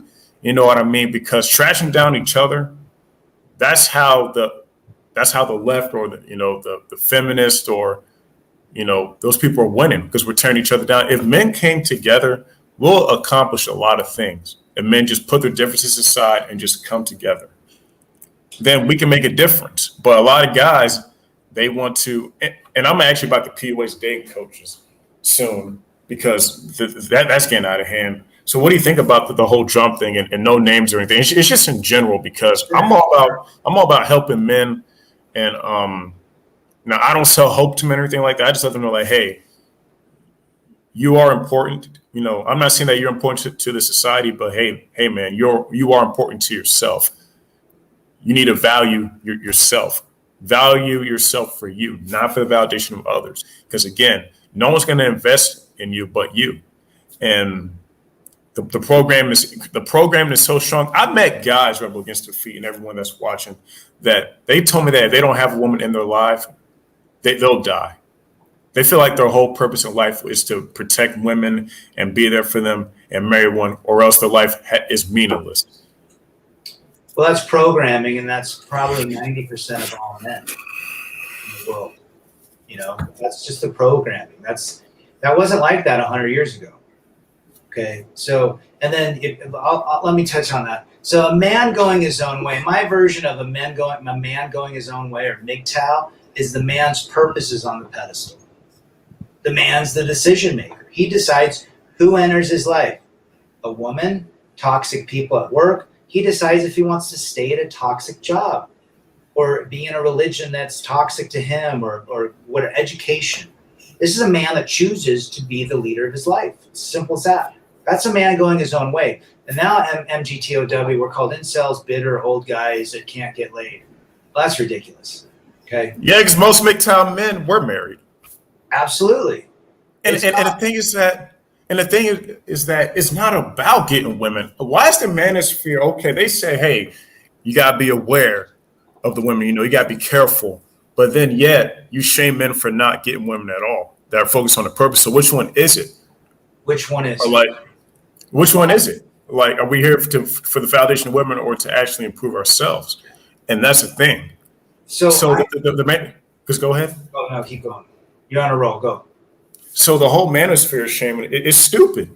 It's dumb, and it's just ridiculous. People say, "Oh," and I don't know, man. It's just crazy. Like a lot of guys in these spaces, like some of them, they really care about what women think. Rub against the feet. I don't give a damn what women think. I've said plenty of times on my live streams, I don't think women should vote. We should get rid of welfare. We should get rid of Title IX. We need to get rid of we need to enact Sharia's law. I've been saying that on my channel a lot. A lot of people are afraid to say the stuff that I say. They are afraid. Me, I don't give a damn because I'm just being real. We have a problem and it needs to be addressed. But a lot of guys still deep inside, they actually care about what women think. I don't give a damn. Well, I don't. You got your purpose, right? Your purpose is checked. And you're seeking the purpose. So a man going his own way isn't going to allow anyone in his life, a female, a family member, a male, to get in his way. He's determined to succeed and to accept where he's at. Now, a man that says, I need a woman to take care of me is a lonely man. That is a man that validates himself through others, through external people and circumstances. The only person that can validate you is you. Seek internal validation, and you get there by chasing your purpose, chasing an excellent path in life, by working on your physical, mental, and emotional state, and even spiritual and financial. Those and I'm glad you mentioned spiritual because, I do believe in Jesus Christ. I want to get closer to him, at the end of the day. I don't care about, I do want to be financially well off to where I can, retire young and early and just, get close to God and, because not everything on this earth is going to last forever. So all that stuff, all that material things, it's good temporarily, but it's all going to pass away. You see, I'm worried about, the future. I want to live for eternity. I don't know if everyone believes in God. That's up to them. But for me, I want to pass into eternal life. All the other bull crap, I don't give a damn. Call me a coper, call me a loser. I don't give a damn. I know where I'm going. Because I'm all about the long term. Sure, that might be another live stream. We can talk about like consciousness after life. But I mean, I'll just say this from what Jesus said. Regardless if you believe in Jesus or not, Jesus said the kingdom of heaven is within you. He never said it was on the outside of you. He said it was within you.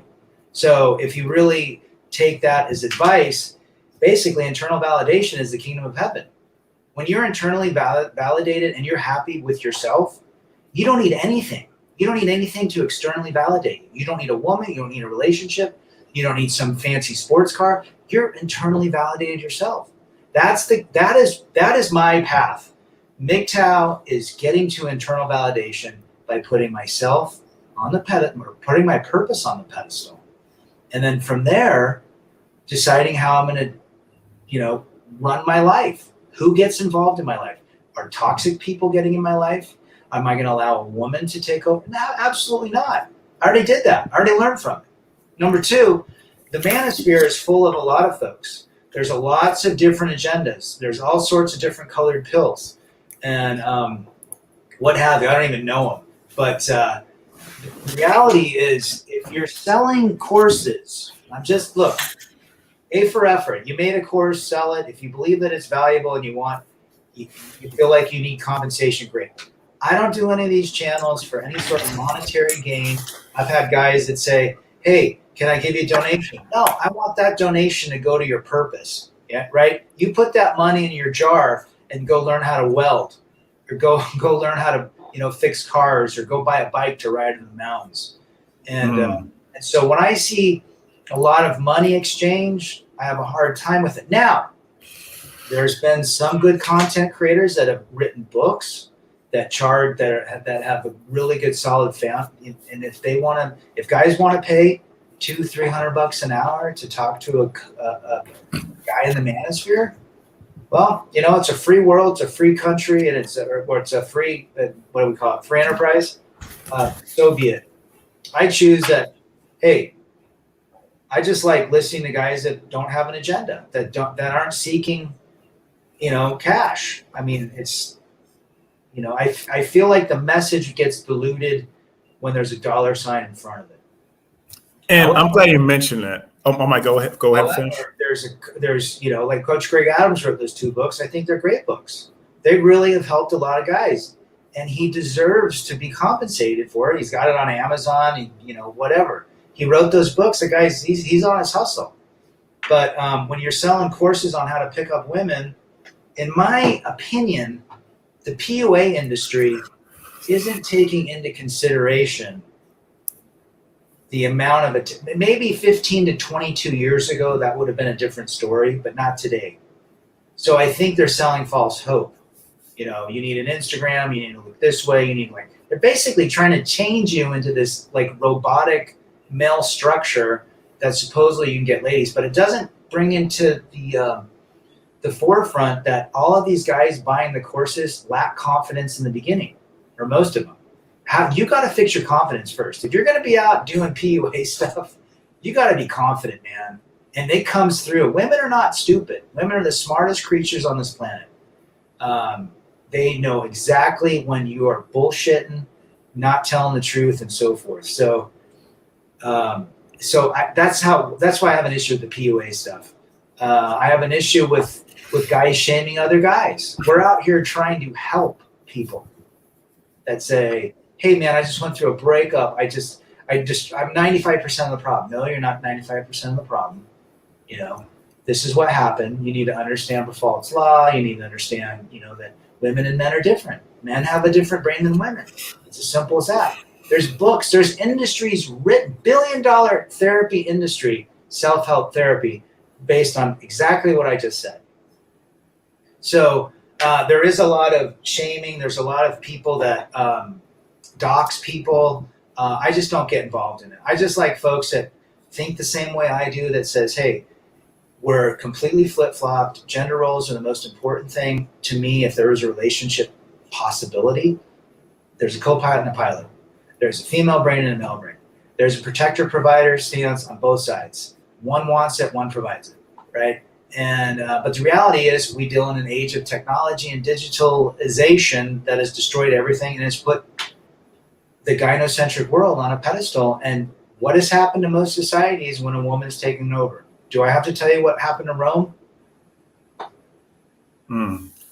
So guys need to understand their history. And so what I'm seeing now is a complete flip-flop from the last 30, 40, 50,000 years, however long this earth has been around, to the point that we're basically, the American family has 2.2 kids now? I think it's dropping. It used to have 4.8 or something, like 60 years ago.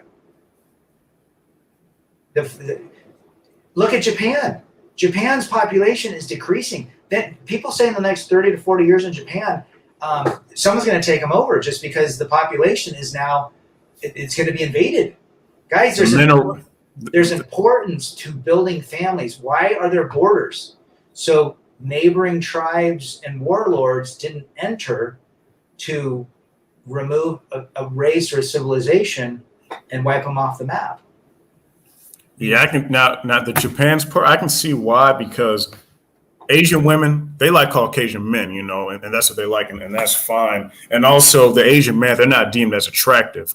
They're on dating apps. Black women and Asian men, they're the least picked on dating apps, right? So most of them, they just go herbivore. They just go monk and just be like, screw it, I'm not. And the thing about the Asian men is that they don't settle for anything less. They'd rather just stay single. And also to address the PUA stuff, you make a lot of good points, right? I think that we are in the time now. I don't think that PUA should be telling dudes how to get chicks and all that. Because I got to be honest, the majority of these women, they're horrible.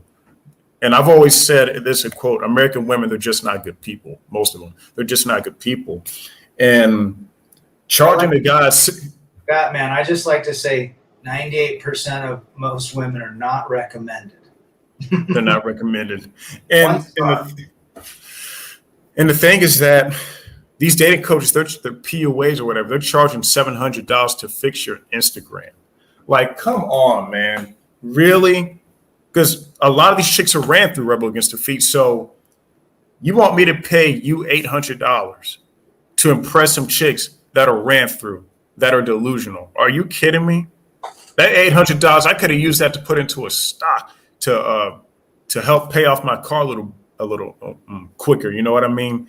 But unfortunately, again, men don't value themselves. And because of that, their desperation causes them to make an erratic decision, like giving a PUA $800 because they weren't thinking straight. They weren't thinking about, is this really wise? Because again, they were desperate. They value women before themselves. And that's what happens. And also what PUAs don't tell their clients is that, hey, listen, because you mentioned confidence and all that stuff. I got to be honest, Rebel Against Their Feet. A lot of women care about looks. Sure. And that's just the reality. Looks, money, and status. Sometimes race plays a factor too. And let's just keep it a buck. Most women, especially in America, they go for the looks. If you don't have the looks, then 9 times out of 10, then you're not going to get the chick. And a lot of young guys, because sexual inflation is increasing. A lot of young men, they're not having sex. That they're not. And that's why they're going to these dating coaches, because they're so desperate for vagina. And that's the thing too. This society has over-sexualized our culture. They put sex over purpose.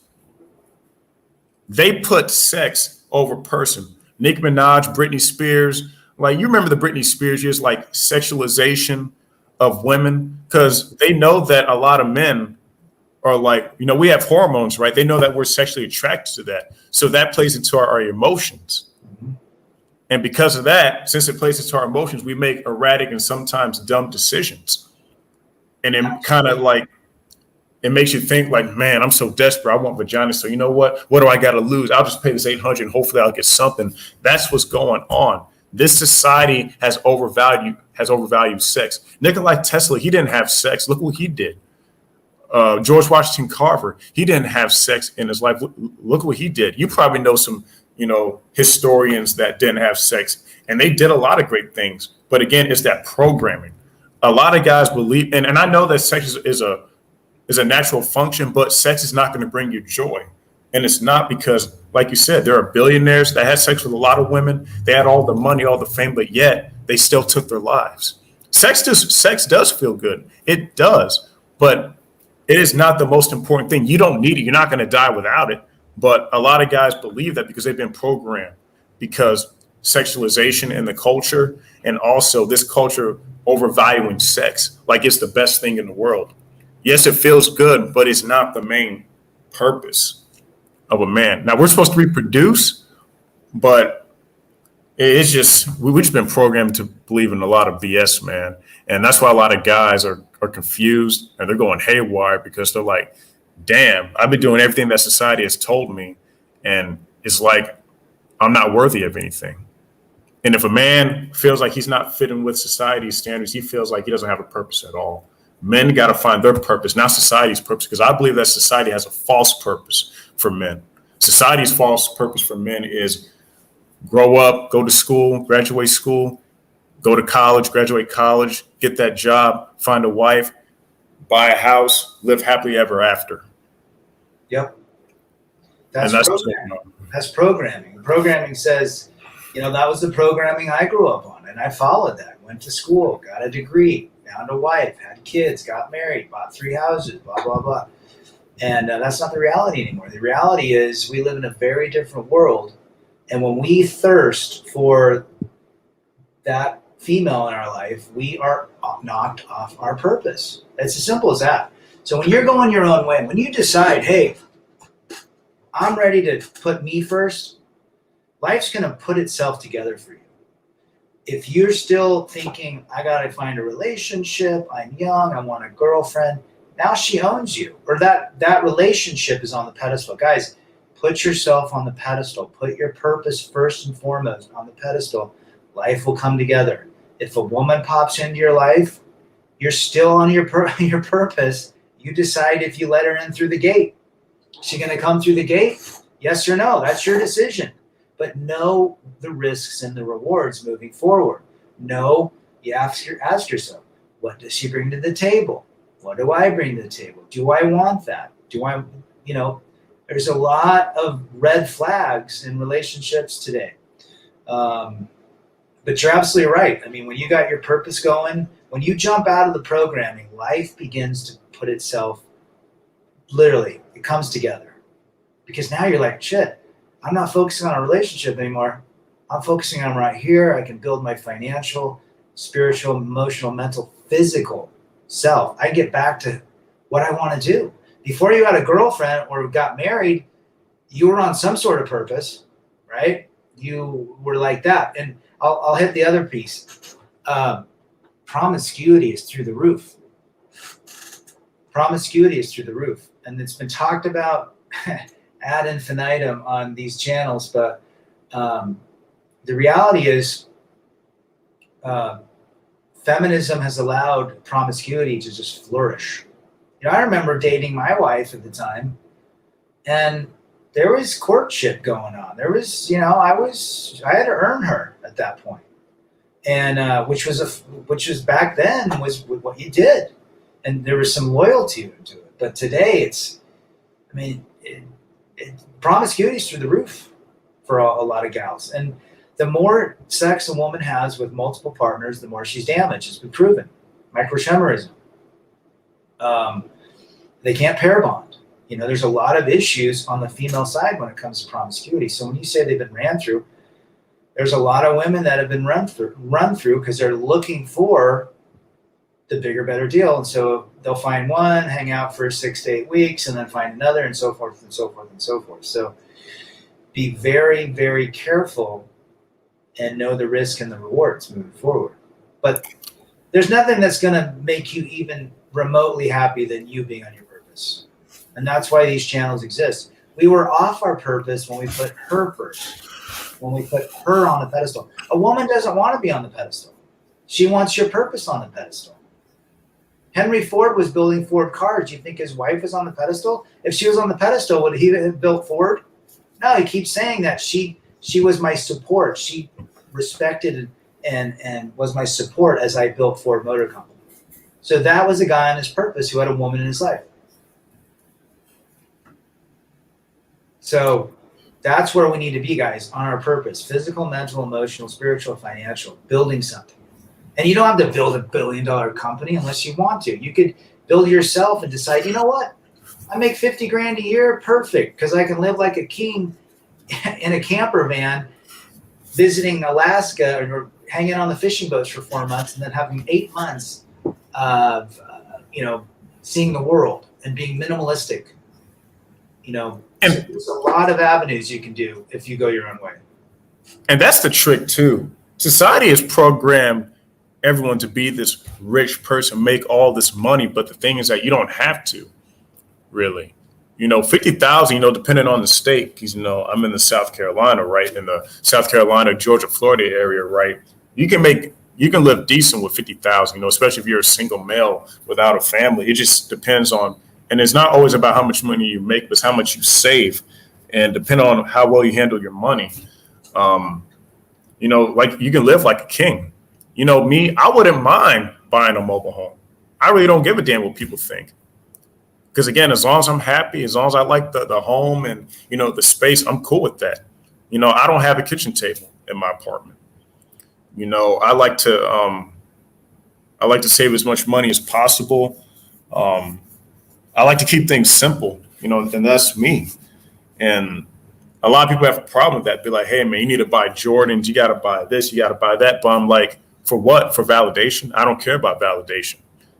And I had a lot of guy friends tell me, hey, you got to step your swag up if you want the girls to talk to you. And I told them straight up, I'm not going to spend a couple hundreds of dollars to impress chicks that didn't like me in the first place. So you mean to tell me, rub against the feet, I got to buy a certain amount of clothes to get a girl to like me? That tells you something, that the mind of a woman is not in the right place. Because if a woman likes you only for the stuff you have, that's a problem. And a lot of guys are living in this delusion. And most guys, they really think that their wives love them for them. But the reality is that they only love them because they're providing. because I'm pretty sure, and I'll bet money on this too. If a lot of married men lost their jobs right now and they couldn't, get enough money to keep, income going, their wives are going to leave them. It's that natural instinct because men, we got to look at women as survivors. Yes. We can't hate them for it. It's just how they are. They're survivors. And this is why you got to think before you put yourselves in these kind of situations like a relationship or a marriage. You got to understand that you got a beast, man. You got a woman that's all over the place. And again, you got to look at them as survivors. If you lose that job and you can't you got to keep funding her lifestyle. It's like a wave in the ocean, right? If your current it stops flowing, she's going to ride on another wave. Absolutely. It is what it is. You're absolutely right. The survival mentality is programming, and it's DNA. It's biologically, basically imprinted in a woman's consciousness. I mean, that goes back all the way to probably Adam and Eve's, probably not Adam and Eve, but caveman. Remember when the caveman had to go, the woman always went for the biggest, baddest caveman, the strongest man that could get the most meat and protect them from neighboring teepees and huts and so forth. So when they went out to go and slay the, saber-tooth tiger or whatever, the huge elephant, he'd be gone for 10 days. And that woman had to take care of the little ones, little Bam Bams, and, keep care of the food. She didn't know how she was going to eat. She didn't know if the guy's coming back with food or not, if he's killed by a goddamn saber-tooth tiger or some other guy killed him. So there's a survivor mentality. So when a guy gets sick or hurt, you'll see a lot of women break up with men, divorce men, when they get in wheelchairs and so forth. Happened to my father-in-law. He didn't get divorced, but there was a huge disrespect that went down, when he got in his wheelchair. So you're absolutely right. The survivor instinct, we don't hate it, we understand it. And they should be like that because that's programming. Now, what's the flip side? A lazy man that's not protecting or providing is not on his purpose, and he knows it biologically. Men love to provide. We love to protect the ones we love. That's our natural instinct. And we want to extend that posterity. But today's world, today's modern landscape has shown us it's extremely risky. It has more risk than rewards right now. The courts have proven it. You're not married to your wife. You're in a threesome with the government. Yep. Mike, I tell this all the time. You're going through a divorce. If you're going through a divorce, do you know who the guardian of your kids are? The state tells you what holidays you can see them, what time you can see them, what time you pick them up, how you pick them up, where you pick them up. They're the guardian, right? Especially these are your kids. They don't know your kids from Adam. And so there's a lot of risks in forming families today. And it's really sad. Until they change the courts, and Utah is just signed a law this year that they're giving 50-50 custody to divorces now, unless, one of them's on drugs or in prison or something crazy like that. But that is minimum custody in the state of Utah, 50-50. So I think we're going to see some more states follow that, more red states. But typically minimum custody before that was 80-20. That's every other weekend and like a dinner on the weeknights. That doesn't help. And Rebel Against Defeat and shout out to you, Black Wolf, give them nothing. Even if they did change the laws, a lot of guys that are MGTOW took the red pill, the black pill, they're not giving these women another chance. It's a wrap. A lot of these women out here, they have really dug themselves in the deep hole. I really don't care if they change or not. I really don't. It's a wrap. I'm done with them. I won't ever. And a lot of men are. I won't ever do it again. I will never marry or live with a woman ever again. It's a wrap. And because outside of the, let's talk about this. This is what a lot of guys don't think about. So when you are with somebody, let's take all of the courts, allegations, alienation, Me Too crap out of it. When men and women are together so much, there's a familiarity that creeps up. You begin to not like each other. You begin to see the things that irritate you about each other. The dopamine wears off. So the relationship begins to expire like yogurt, right? If you see them all, and especially if you're living with them, familiarity breeds contempt. And contempt breeds what? The destruction of a relationship. So if you really wanted to have a relationship going forward and you decided, I'm going to get back and have a girlfriend, your best way to do this is to keep yourself on a purpose. You're first. She's not. Your purpose is first. Live separately. Don't cohabitate. But then you're also subject to potential DMs and monkey branching and all of the things that we've talked about. So again, moving forward seems to be a very risky proposition in today's modern landscape. That's all I'm saying. And There's a 1 lot of to 2% of women, and there's a few folks that say there's none, but I think there's 1 to 2% of women that I think are generally good, wholesome people that get this. But the majority are not recommended, as you said. Yeah, and a lot of guys are walking away. And honestly, I don't blame him. Shout out to Black Wolf. You know, me and him, we did a live stream together. He's like going off grid. That's what's up, man. Yeah. You know, because being MGTOW monk, like you feel like a lot of pressure is off of you, because when you look at yourself in the mirror and tell yourself, you know what, I try to live up to these expectations of society. I try to fit in, but you know what, I'm just not that guy. And I accept it, and I'm going to move on, and I'm just going to do what makes me happy. And to be honest with you, people are shocked when I tell them I don't want to get married and have children, because it's just not in me. It doesn't make me happy. I have nieces and nephews. I love them, but they're also a pain too. And I'm like, nah, I don't want to deal with that. I don't want to deal with that. Women don't grow up. They just grow old like children. They manipulate, cry, and throw tantrums whenever they don't get what they want. Facts. That is true. And that's the thing rub against the feet. A lot of people want to shame me because I don't want to get married at all or have children. I'm like, that's not what makes me happy. What makes me happy, the truth is, I just want peace and serenity. That's all I want. Just peace, quiet, and serenity. I just want to chill at the beach, you know, have my umbrella and my towel and just chill, sip some coconut or whatever, and just relax. You know, all that other stuff, that outside noise, I don't give a damn about that stuff. I don't care what couples are doing. I just care about my happiness, because guess what? Believe it or not, fellas, those guys that are in relationships with their girlfriends, you really think that they're happy? No, they're not. They're not happy. Oh, you should have seen this relationship in Mexico, couple from Florida. The guy was an extremely heavy dude. The gal was pretty attractive. She's turning 21. And she was running his ass like left and right. And I looked at him and I said, and she kept taking pictures. She wanted the perfect picture, like hundreds of pictures. The sister was there taking pictures.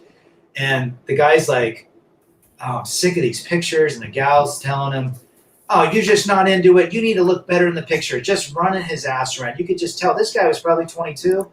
She was almost 21. And they were not happy. She was... she could not be pleased. And so I'm going to piggyback on something you said. You don't want to get married, so marry your purpose. Get married to your purpose, which is essentially being content with being by yourself and doing the things that bring you peace and serenity and happiness. And if all guys did that and realize that the more stock they put in a relationship, let's just look at this. If you invest all of your money in one stock, all of it, what's the legitimacy that stock will probably fall apart? You want to diversify, right? You don't want to put all of your power into one stock. You need to diversify. You need to be in metals. You need to spread it out. Spread it out. So why would you put your whole power in the palm of some woman's hand? It's the same thing. Where she can crush it. It's little tiny little pieces. Absolutely. She should be just another part of your portfolio, a complement to your purpose. She doesn't want to be the center. She wants your ass on purpose. That's what's attractive. Women don't want a man that just worships them. regardless of what The Bachelorette talks about, and The Bachelor, and all these stupid ass TV shows, a woman wants to be a co-pilot. Regardless of what feminism had told them, they're all alone tonight. They've got box wine, drinking that shitty white Zinfandel. They've got Captain Crunch on the floor, a broken blind. They've got three cats jumping on the goddamn computer. They got bills they haven't open, and their kids don't talk to them. That's their reality because they're so bitter. So marry your purpose. I mean, that should be basic. That's MGTOW, marry your purpose. Get in a relationship with your purpose. And there's nothing wrong with that, Who said? And I'm reading Purnell. relationships are, you talking about this one? Relationships are whack as hell in this day and age. No need for it. Yeah, there really isn't, because it's just like man, like I said, we're up against the feet, these brothers are not playing around. Like, and it comes to a point, Rebel Against Defeat, because, and I know you guys in the chat, and shout out to everyone in the chat. You guys are legends, man. You guys are doing great things. Y'all been giving women the benefit of the doubt before you found this information, right? And we've all have, right? Rebel Against Defeat. We've been giving women the benefit of the doubt. And here's another programming too. We have been programmed to be persistent. Just keep trying. Now, you can be persistent on certain things, but then at a certain time, you're just going to have to understand that it's not for you. But we've been conditioned to keep being persistent. Just keep trying. Just keep trying. You'll find the right girl one day. That's one of the biggest lies, Rebel Against Defeat. The truth is, not every guy it has it like that. Because people have told me that for years. Don't worry, you're going to find the right girl one day. Oh, okay. So to me, it's just words. It's just a sentence that comes in, that goes in my ear, and it just comes out the other. To me, it's BS. And Saint Tukan Samsel, shout out to you, brother. I also feel the way you do. I can't help that I'm attracted to women, though. Hey, man, we're supposed to be attracted to women. And also, again, Saint Tukan Samsel, shout out to you, brother. Do your thing, man. If you want to have sex, man, do that. There's nothing wrong with that, man. Just be careful. And, and you're a smart guy, man. You know what you got to do. And again, shout out to you, brother. Do your thing, man. Hey, again, as long as, like Rebel Against Defeat said, as long as you're happy and as long as you're safe, brother, that's all that matters, man. We're not here to tell guys what to do, man. Like just don't get hurt out there. Because again, man, this world is rough, man. This world is not giving, brothers second chances out here. I'm about to subscribe to Rebel Against Defeat. Yeah, and hold on, Rebel Against Defeat. Everyone's, subscribe to Rebel Against Defeat's channel is in the subscription.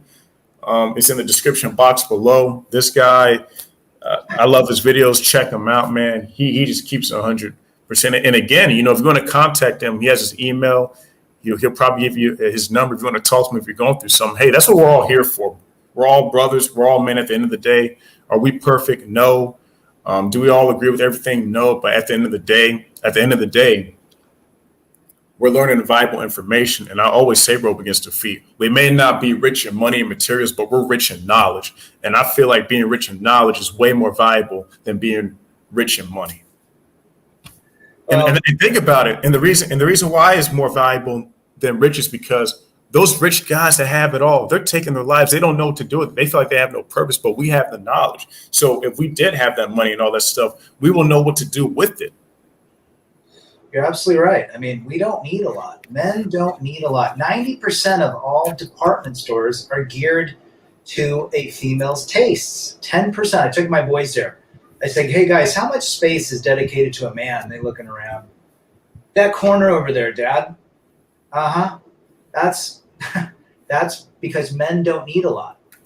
We don't go to the store every day to go shoe shopping, right? We buy one suit, it lasts us 2-3 years. We might need a black suit or a blue suit. We might need a pair of work boots. We don't spend and spend and spend because we're not geared that way. We're geared to provide, not spend, right? So this is what we all got to remember. I got a couple of rules I like to bring out. Well, not rules, just some like tenets.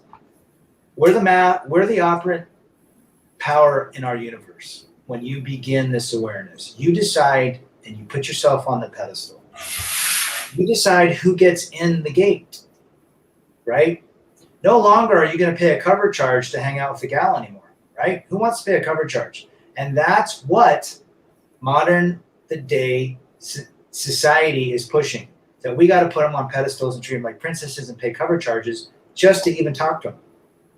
Number three, we got to work on ourselves emotionally, mentally, physically, spiritually, and financially, right? And we got to learn that validation doesn't come from anyone. It doesn't come from content creators. It comes from you.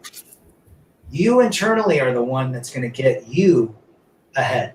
No one else is going to drag you over the finish line. Did you ever see an Olympic runner get pulled over the finish line? No, he ran his ass off. He did it all himself. That's life. You know, Shout out life to is beautiful. When you follow peace, and you know, it's funny, like you mentioned about the Air Jordans. I remember the Air Jordans when they came out in 1985. And they're not bad shoes. Just for me, it's just like I don't feel like it's necessary. It's not necessary. Why do I need to spend a couple $100s to impress people? And I probably those shoes probably won't even last a year. Go ahead. There's a lot of guys that like to wear very trendy branded things, and that's fine. I mean, I have my own style, you know, and I love Vans. I love the way Vans fits on me. It's kind of my vibe. You know, I'm a surf skater type person that likes to, you know, charge. And I like Levi's. I don't wear any other jean but Levi's, and I like Frye boots. But I don't have a million pairs of them, and they last me 10, 15 years. So, but I'm not wearing these clothes to impress anyone else. And I think that's what you were getting at. Because when you try to impress someone else, you're seeking their validation. The only validation you need is yours. Yep. You give somebody else the power to validate you, you're a weak man. The only person that can make you happy is you. And we forget that. We forget that. We expected, you know what, when I first got married, I expected, hey, we're going to fix each other. She's going to fix the hard parts of me. I'm going to fix the hard parts of her. We're going to come together. She's going to be my counterpart. She's going to have my back. Well, guess what? We can't fix anyone but ourselves. You can't even fix your kids. So once you get that through and you accept the reality that nobody can fix you but yourself, nobody can validate you but yourself, you can have a good life. And that is why I do what I do. And we have to pull the guys out that have fallen down because they believe the opposite, which was this: a relationship will fix me. A relationship will give me the validation. And we have to pull them out of that graveyard and say, no way, dude, you're still alive. You've just been bamboozled. You just believe something from a programming that is extinct. That programming was never real in the beginning. And so we bring them over to our side and say, look, your validation is validated. The same thing you're feeling, the rejection, what you've gone through, a lot of men have gone through, and we're here to help. We're here to share our experiences because I'm only an expert in my own life. You're an expert in your own life. And we share that together. Facts. Take the black pill, stop dating. They've said clothes fit the man. True. Yeah. And yeah, man. And I'm so glad you mentioned that. You see, I look at a relationship, you know, with a woman like a stock, right, on the stock market. And we all know that the modern guy, he's putting his all into that relationship, right, like a stock. But guess what? That relationship, that stock goes downward and loses all his value. So guess what? He has to pull out, and guess what? He got no return on investment from it. We talk about a return on investment in modern day relationships. What is a return on investment that you put in? Is there an emotional, we forget this. There's not an emotional bank account for women. For men, there are. Men remember what we've done. We're logically geared that way. But for most women, they don't remember shit. They only remember what you did right now. 10 minutes ago, it doesn't matter. You could have given her your left kidney. Right now is what matters. You could have buried her father 2 years ago. Nope. Right now is what matters. And so there's no such thing as an emotional bank account. And if you're relying on that bank account, you're mistaken. You're a fool. And that is why when we put somebody or something on a pedestal that's not us, we suffer. Suffering is seeking external validation. And most men, I was one of them, went through it. I believed in the whole, get married, have kids, build a family, fix each other, love one another. You'll have each other's back till death do you part. I believed in that. But the reality is she couldn't fix me. I couldn't fix her. The reality, relationships are hard. The reality, there's so much attention today, you can't compete. True. Jarrell Kemp saying, shout out to you, Jarrell. He's a great brother. Women say not all of them are like that. If all women aren't like that, then why when we have red pill, SYSB, MPOA, etc.? Yeah, that's true. Rebel Against Defeat. If women claim that, oh, we're all not like that, then we wouldn't be even having this discussion right now. You'll still be with your wife and your family be together. Y'all be shit. You and your family will probably be going out to Chili's or something, or going out to TGIF or something like a family night. But that's not the reality that we live in. But you know what? It's okay. You know, we're living in incredible times. And honestly, Rebel Against Defeat, I know that politics is making things look crazy, but there is no better time for a single man than now. For him to grind, find out what he wants to do, you know, a skill, a trade or whatever, a good career move. If you're a single guy, you have all the freedom already. You see, society basically telling you that being a single man, like you're nothing, that you're a shell of yourself. No, being a single man, you have freedom. Because I'm in my apartment, right? When I get home from work, Rebel Against Defeat, and everyone that's looking, I don't have to hear a woman's mouth. I don't have to hear no children running in the apartment. I come home to a quiet apartment, peace and quiet. The only thing I hear is the air conditioning. That's the only thing I hear. Other than that, it's peaceful. I can go to sleep whenever I want. I can play my video games whenever I want. I can go out whenever I want. It's pathetic, a Rebel Against Defeat. There's husbands out there, they got to ask their wives, like, hey, honey, can I go out with my guy friends? It's like you already have a mother. I feel like being married, too, is like you're having another mom, too. Like you're my wife, not my mother. You know what I mean? What do you think about that? I agree. I think if I was 24, 25 at this point in my life, I think that, you know, it'd be tough to accept the fact that relationships are extremely slippery, and that there's a lot of guys aren't being intimate with women now. I mean, it's a completely flip-flop world. But you also have everything available. You've got you can create a TikTok account. I don't have any of that crap. All I got is YouTube. But you can create something, and the world's flat. You can build a huge business online selling whatever. And you have all the options. You don't even have to go to college anymore. College, again, is another. People are waking up realizing the only reason you go to college is for STEM, science, technology, engineering, math. That's it. Or medicine. That's the only reason. You don't go for some stupid art degree. You don't go for psychology. You don't need any of that crap. You can read about it in a book. But I got my degree in humanities, Spanish and English, which I just wanted to get the hell out because I knew I'd be a sales guy. But that's how programming was. So you got to go to college, or if you don't have a 4-year degree, you're not going to be successful. You're going to make less than your peers. You're going to live below poverty line. Well, that's bullshit. There's guys today that are killing it, crushing it, 26, 27 years old, and building huge businesses. But at the same time, they're seeking external validation from somebody to walk into a restaurant with and to, you know, sing lullabies with at night. So, but if a guy is at this point, like yourself and a lot of these other guys, official CPA, I think is 20, a couple other guys, if they understand this knowledge, this awareness, if you're going to allow a woman in today's modern landscape, you need to know these risks and rewards. You need to know that 98% we don't recommend. There is a 1% to 2% we do.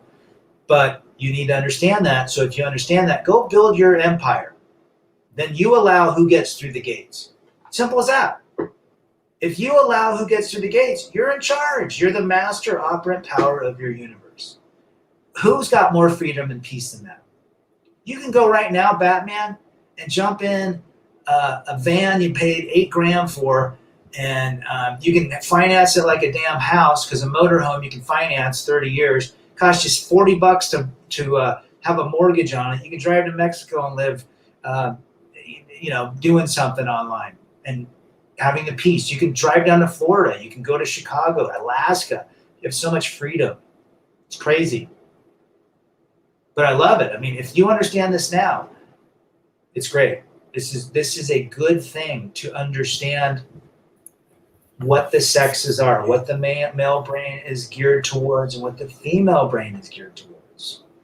We don't hate women. Yeah. We understand female nature and how we navigate life by understanding it. It's as simple as that. But to be honest with you, Rebel Against Defeat, I just feel happy just not really being around them. Like I just like being by myself, just chilling. And there's nothing wrong. There's nothing wrong with that. You decide who gets through the gates. Yeah, and for me, like I just like peace and quiet. And again, fellas, you can do what you want to do, and do what makes you happy. And again, just don't get taken advantage of, and just don't get yourself into trouble. Because again, we're living some crazy times out here. Well, and again, yep. Man. Yeah, you're absolutely right. I mean, that's the reality. Men going their own way is a man deciding who and what gets through his gates. It's as simple as that. He puts his purpose. Hey, man, I'm on my purpose. If something is being an obstacle to my purpose, they're 86th. It's 86th. That could be an addiction. If that addiction knocks you off your purpose, you got to 86 that. That could be too much time watching Netflix. You should 86 that. That could be too much time hanging around toxic people. 86 them. You decide. You decide who you are and how you live. And also, real quick, Rebel Against Defeat. Not trying to be funny, but to guys that that ask me about the sex dolls and stuff. Hey, I'm really horny. I don't want to do anything crazy. I would recommend them get that, then go raping some girl because they can't control themselves. I don't know how you feel about that. I know it seems weird to people, but there's some guys that just can't get it at all.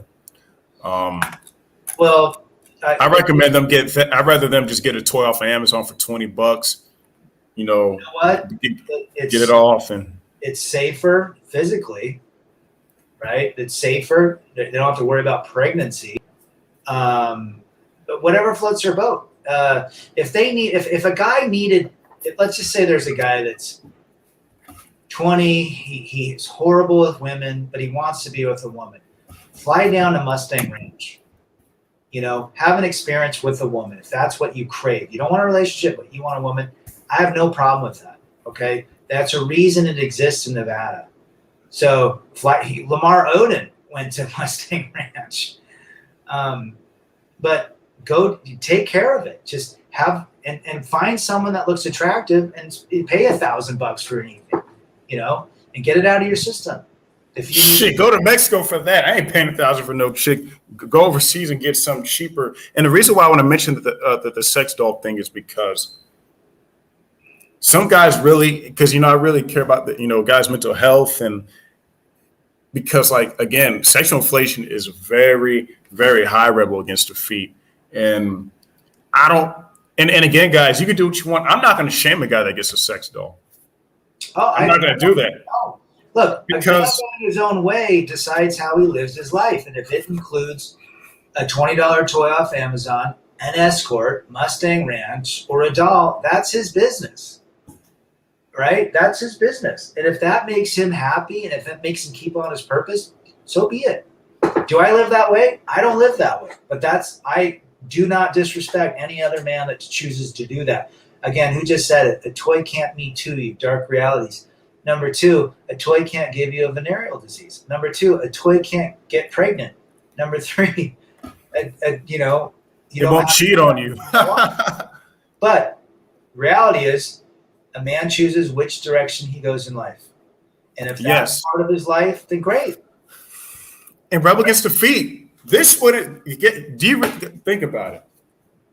And I'll ask you guys this in the chat. Rebel Against Defeat, do you really think guys really want to get a doll? No, they don't. They want the real woman. But here's the thing, Rebel Against Defeat, the women have caused this problem. They caused this. And that's why, guess what, Rebel Against Defeat? There are android women coming out in the future. You know about the AI stuff? Men are talking about this stuff like, wait a minute, this will be a better option. The modern woman sucks, so we'll just get that. I'm not saying that they're getting replacement. Rebel Against Defeat, women are really they're really digging themselves in the deep hole, because if they don't get their act together, I mean, it's too late already. Guys are just going to go to the better option, because guess what? A woman can say, oh, that's fine, I'll just get a male sex doll. Guess what?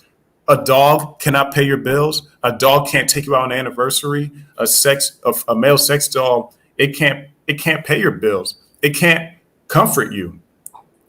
Us men, we can be comforted without a woman. So the women did it to themselves, Rebel Against Defeat.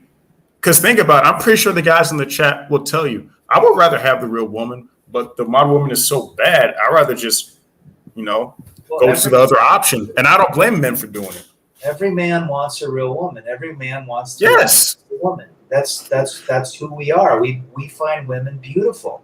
Their bodies are gorgeous. I mean, a woman will stop you in your tracks. So you got to remember that as you're moving forward in life. A beautiful woman can literally get you back on the plantation in seconds. If you're not, if you're off your purpose, you're screwed. If you're on your purpose and you understand what's going on, and you can entertain women, there's this piece in this whole part that we can't entertain women. We can't go, again, you choose how you want to let a woman through your gates, right? The way you do it, the way somebody else does it, great. The way I do it, different. I don't mind going out on dates. I don't mind hanging out, but I also know where I sit. I know where my purpose is. I know what I'm supposed to do. I know how to allow myself to maneuver and navigate life by understanding that. But I have no problem with guys that decide that it's much more safer to go that route as well. I don't shame. Don't shame anyone. Yeah, facts. I mean, don't women have their own tools and utilities by their bed? Yeah, they got that, but guess what? They're still not happy. That's a difference. Yeah. We know us men, we know how to be happy being alone, because we value ourselves. Because women basically validate themselves through how many likes and how many guys tell them how pretty they are. Like, we don't care about that stuff. And again, like you said, we're pretty simple. We just like to do things like, I can chill and play my video games and be happy. Because there was a study, Rebel Against Defeat. A lot of people didn't know this, but it was a study that young men around 21 and between the ages of 21 and 30, they would rather play video games than actually hook up with women. That's an actual study. That's why you're seeing women or girls and women getting into video games, because it's now a man space. Now women want to be NBA coaches. Women want to be NFL coaches. Women want to be NFL referees. Women want, what's next? They want to go where men are. When men don't give them attention, they want to infiltrate that space. Yeah, just like a cat, when you don't give a cat attention. Because you notice how when you're going somewhere, because I remember going to my friend's house, right? He had his cat. I ignored the cat. When I was just chilling, the cat came to me. Yeah. Well, so you're not focused. The cat subconsciously and consciously can feel or not feel your thirst. So when a man, I tell this to the guys, if you're into a chick and you're really into her, she knows it. Whether you've talked to her or not, she can feel that thirst. Women are smart. They got a sixth sense. But if you're on your purpose, then your thirst isn't there. Your thirst is on your purpose. Your thirst is going after your new contract or your new product line or whatever. They're no longer in it. Now they want that thirst. They want your attention. And that's how life works. The more attention you give, the less you get. Depending on the relationship, but that is the majority. That's kind of the standard of the rule. The more you're into them, the less they are into you. The less you're into them, i.e. on purpose, the more they're into you. However, I'm gonna keep this on the side. Today's modern woman is so distracted by so much attention, that might not be the case anymore. And the thing is, I'm glad you mentioned that. Now, there's some guys that have been doing the right thing, focus on the purpose, not even for the women. They just don't get women at all because they just don't look good. If you don't have the looks, you're not going to get anything. It's just the reality. And it is what it is. And that's the thing. You just got to accept it. And it's going to hurt for a bit, but over time you'll learn to just accept it. And it also is the hive mind. I mean, you look at TV programming, you look at The Bachelor and The Bachelorette. The guys that go on The Bachelorette, they all look the same, right? Very similar body types, very similar heights. There's probably one or two in there just for, the fodder of it, some short bald guy that's trying to like give hope to the other bald guys. But eventually, who does she pick in the end? Full head of hair, 6'2", financial accountant. And that's hive-minded thinking. So all the women watching my ex-wife loved The Bachelor, and my daughter too. So many women love that show. And it's almost as though the hive just goes with the hive. So there is the reality, and there's exceptions to the rule. There are women that like bald men. There are women that like guys that are 5'9", 5'10". But when the hive mind gets completely firing on all cylinders, the majority of women seek that same guy. They don't like the bald guys. They don't like the 6'4" Batman with glasses or whatever. They don't like, Yeah, my glasses got me out. I mean, I had success in North Dakota because being the only black guy there, and it's like 98% Caucasian. But other than that, I'm not really the woman's first choice. But and it's fine. I don't really care. But before all this internet and reality TV, it was a different world because we didn't have the hive-minded programming. We could go on the internet, look at the greatest, article on the .com about, who the great guy is right now. So Kim Kardashian, let's take a look at Kim Kardashian, who I can't stand that family. But the next guy she dates, I guarantee millions and millions of women are going to look for very similar qualities of the guy she dates next. Yeah, Kanye was a billionaire, and he didn't want to be around her. So he was a billionaire, had fame. I don't think he's an ugly-looking dude.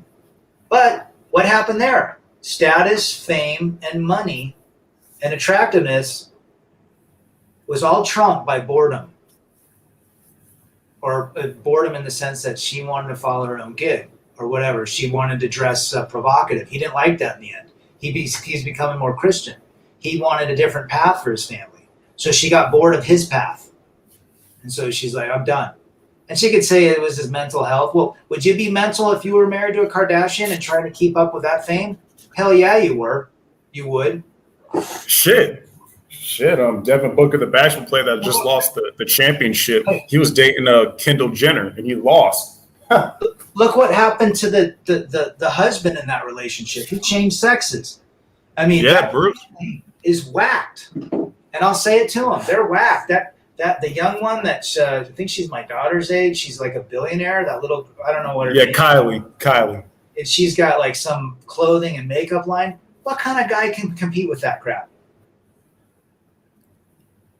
I guarantee she'll be married 3-4 times minimum. All of them. She's gonna look at Chloe. Chloe, wasn't she with? She was with Lamar Odom, Tristan Thompson. Yeah. James Harden. Any man married to, look what happened to Lamar Odom. He ended up in Mustang Ranch, all whacked out, almost died. I mean, everyone they touch goes nuts. So guess what? Hey, red flag. Don't get involved with the Kardashian. Because it's very obvious. And I don't know why these dudes, I think these dudes probably dated them for more fame and for more, attention. And also image as well. Because those guys are like, you know what? I really don't like this bitch, but hey, I can get more, my image can be, bigger or whatever. So yeah, man, I try to stay out the way and rebel against the feet. This world is just crazy. And I did not expect life to be like this. Because I was that guy, I wanted to have a family and a wife and all that stuff one day. But since learning this information, you've seen how things are, you just accept the fact that, it's not going to happen.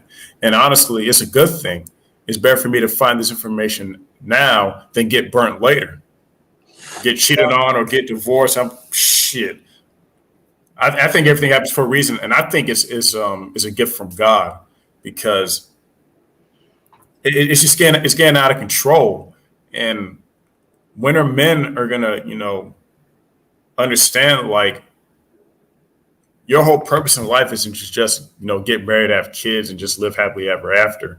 Because honestly, if it was really live happily ever after, there wouldn't be no 80% of initiated divorces by the woman. And guess what?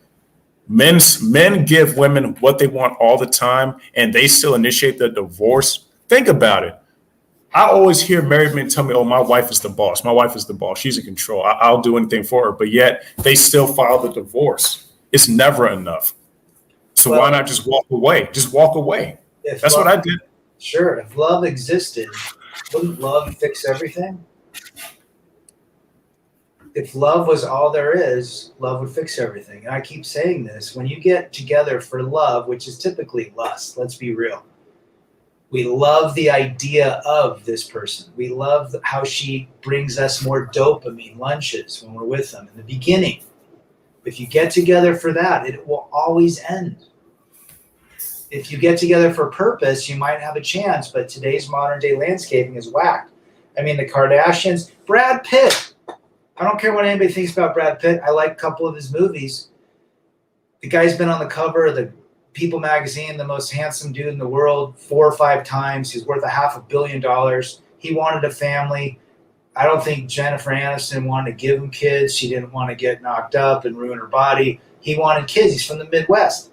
He gets with a wacko, totally red flag gal. That gal was the most red flag. Married a single mother. It doesn't matter who you are, guys. You could be a celebrity. You could be a famous rap. Look at Dr. Dre. You know who's next? Snoop Dogg. We were looking at Snoop Dogg. He's been married 25 years, and his kid, I guess, just came out as Alphabet Soup or whatever. But which is odd. Think about those hip hop rappers. But I think Snoop's next. Dr. Dre. I mean, come on. What did Dr. Dre do? You know, he married a gal that was passed around, right? Wasn't she with a couple guys before him? Some athletes, some LA Lakers. So it doesn't matter who you are. It doesn't matter who you are. Trump's been divorced twice. Supposedly Tom Hanks, 4 times. Supposedly Tom Hanks' son, I think he had a kid from a first marriage or something, says Rita, his wife, treats him like crap. Now, I always thought Tom Hanks had a great wife. But supposedly the kids like completely doxing the mom, saying treats Tom Hanks like crap. Tom Hanks looks like a pretty cool dude. I've seen some of his, he's liberal, but who cares? He seems like a nice guy. Look at Sylvester Stallone. He's an alpha Chad, isn't he? Worth a ton of money. His arms are at 75 or 3 times the size of mine. He can run faster than me. But he's been divorced. So it doesn't matter what your status is, what your fame is. And if you really think about it, attention. Look at Steph Curry. Attention is what they seek. She doesn't get enough attention because Steph Curry gets all the attention. So now she wants her own attention. Angelina Jolie's career was going down. Brad Pitt's was going up. No attention. Now I'm going to have to get attention by divorcing him and throwing a huge fit out there. So guess what? What makes them different than you? Dre's wife, he's going to have no problem getting a lady. But what happened to Dre's wife? He ended up in the ER with a potential stroke with what he's going through. Guys, divorce court and going through it is the worst experience possible. And what it does emotionally, physically, mentally, financially to a man, it'll break you. It'll break you if you're not strong enough and if you don't have a good support network. The courts are geared for that. And if you want to share about the whole divorce court situation, going to court, how did that, work out for you? You want to, let the brothers know, because you've been through it before. If you want to let the brothers know, because I let guys know, hey, do what you want, but I do not recommend marriage. I'm not getting married, and I'm actually going to get a vasectomy in the future because I don't plan on having kids. But from your experience being in those courts, like. Yeah. What do you? What's your experience on it? The court is contentious. When it's when it's a contested divorce, that means each party has an attorney. It's all about who can tell the better story, and the stories are completely fabricated. My story wasn't. My story told the truth, but we made the truth real. The truth hurts, guys. But she, on her end, she had to do what she had to do. But It's contentious. It's damaging. I mean, there's guys that'll walk out of the court when they realize they lost everything. They drive off a cliff. You heard those stories?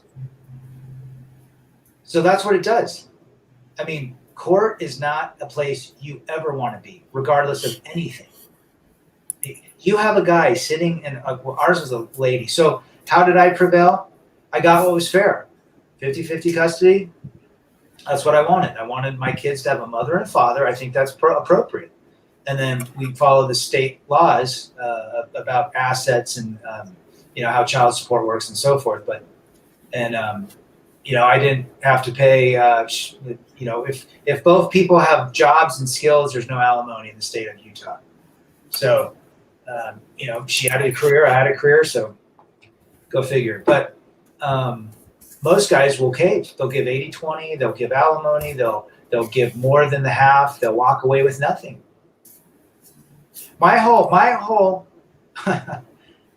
theme of my divorce was you do not get rewarded for breaking a family up. You don't get rewarded for breaking a family up, and I was willing to do everything to do everything that was fair under the state of Utah statutes, which I felt very good. And I'm lucky. A lot of guys aren't. They don't have the money in my situation to have had a good attorney. They have to go with a crappy attorney and they get screwed. So if I give anybody advice, if you're going through any of it, and this, Batman, this video can play forever for the next 20 years online. If any guy's listening to this, find the biggest, baddest bulldog attorney you can find, the most expensive one. You get what you pay for, especially when it comes to kids. There's guys that have been on these forums that literally have not seen their kids for 3 to 9 months, 12 months. I think Ed Hutch I think his daughter is in a different country. I think different continent. I think he's in the UK and his daughter is Australia or New Zealand. Can't even see her. So this is real, guys. This is not Mickey Mouse. You come together and make things happen. If you do a contested divorce, you better buckle down. You better be ready for it. Financially, you can recover, but emotionally and mentally, guys go nuts. And that's why I say I'm so anti anything with the state. And it could be any state. And so when you're smart saying, I don't want kids, you know what? If I was you today, I would do the exact, knowing what I know now, I would do the exact same thing. It's just not worth it. It's not, People say, man. I want kids. I want a family. I understand that. I wanted children. I wanted to extend my posterity and my family lineage. I wanted to throw my kids balls when they were three years old and take them on their first bike ride. I did all those things. And I understand a guy's plight when he wants that. But at the same time, it's so risky and so sketchy and so slippery in today's world that I don't think it's worth it. Yeah, and the best thing to do is just avoid all of it, gentlemen. And you're getting some wisdom right here. It is no joke. And my dad was telling me the same thing because he's a deacon in the church, right? He was like, just pray and the right one will come on. I was like, Dad, you got to understand, this is 2021. You got to live on the real. I believe in God too, but we're living in the times right now. Like even women in the church are acting up rebel against the feet. They're not acting like Christian women are divorcing their husbands too. I mean, so-called Christian women, they're divorcing their husbands too. So this whole thing of, just find a girl in the church, find the girl in the church. Like that's just a cop-out to me because just because a girl's in church does not mean that she's innocent. Right. Because it's just a building, right? So I know you had some pastors or some religious folks try to, mess with your psyche, say, you're not following God's plan, you're not doing the right thing and all that. But I was like, don't you see what's going on? Are you blind or something?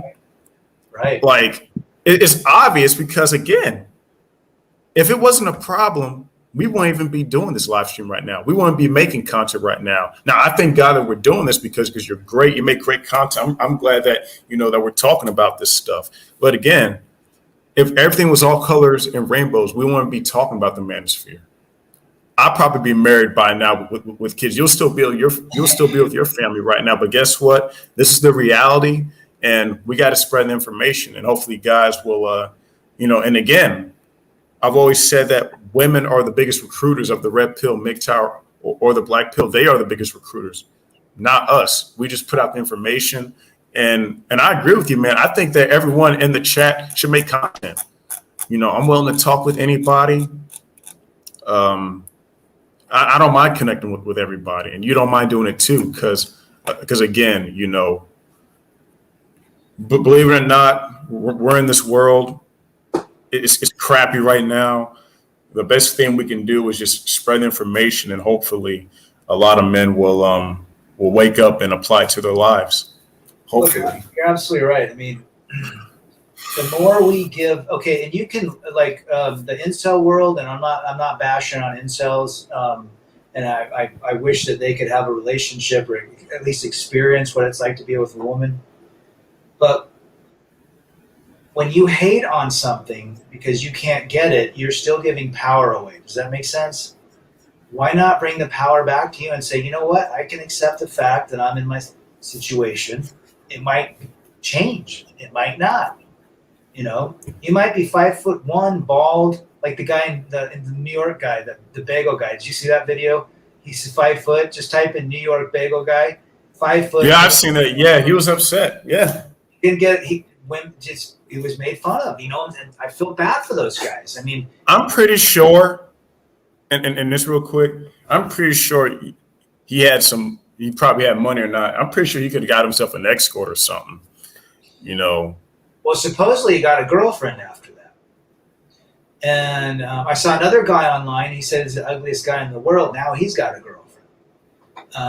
So, he didn't have the jawline or whatever. He had saggy, very low T, didn't look weak. And, people said, dude, you're not ugly. Just, work on yourself. Don't put all of your power, don't put all of your eggs in one basket. So that's what guys do. We're going to put all of our eggs in that basket's a woman. That basket's a relationship. I'll be whole and happy when I have a woman, a girlfriend, where I can lay with and I can be a man. That's not the right thinking to have anymore. That was thinking that's old school programming. That's an illusion. That doesn't exist. That's what Disney and Hallmark created to bamboozle people to get married, and probably feminism pushed. There's a reason why a marriage license costs $40 and divorce costs $40,000. Damn. Speaking the truth here. Yeah, and woo. And that's why I think finding. So yeah. I want it when I make my content and my videos. I don't really have I make them when I make them. It's like Wendy's. It's always made fresh, right? I don't make 100 of them in a day and then launch them systematically. And when I'm riding on my bike, you might see me on my bike. I'll do something that says, I was thinking about this, and this is. You got to put the power in you. And if you don't put the power on you, you suffer. It's as simple as that. You don't work on yourself, you're going to suffer. You put a woman first, you're going to suffer. Work on yourself, you're going to prosper. Put yourself first, you're going to prosper.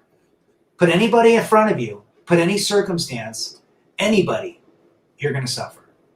And that's the whole crux and foundation of this awareness, Batman. Is when you decide and accept that I can't change female nature. I can't make anyone love me, be with me, want to be with me. I can accept that. Okay, fine. I'm not the greatest looking. I'm not Brad Pitt. Well, guess what? Brad Pitt's been divorced twice. Okay, I'm not Tom Cruise. He's been divorced how many times? He's whacked. But anyhow, once you accept that, then you decide, okay, if I understand this and I accept it, then I'm going to decide to make a kick-ass life for me. And what does that mean? I'm going to travel. I'm going to build a business. I'm going to get strong. I'm going to learn how to shoot guns. I'm going to learn how to cook. I'm going to learn how to build houses. That's what men do. We build. We create. And we enjoy what we do. Men create. Yeah. I'm so glad you mentioned that because, for me, I've always said, when I buy my first home and, because I usually don't have time because I'll be working and stuff. I want to buy a piano and learn how to play the piano.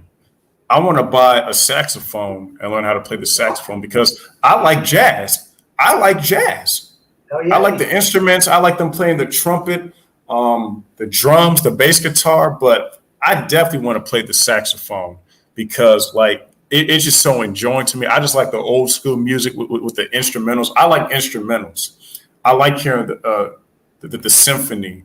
I like hearing, the brass section, the trumpet, and all this. I was like, wow, it's amazing. And I've heard that you can get the same dopamine release by doing something that you love. Also, having sex as well. You can get the same dopamine release by doing things that you love. So you don't have to waste your energy, because when you have sex, you waste energy. Because I believe in semen retention.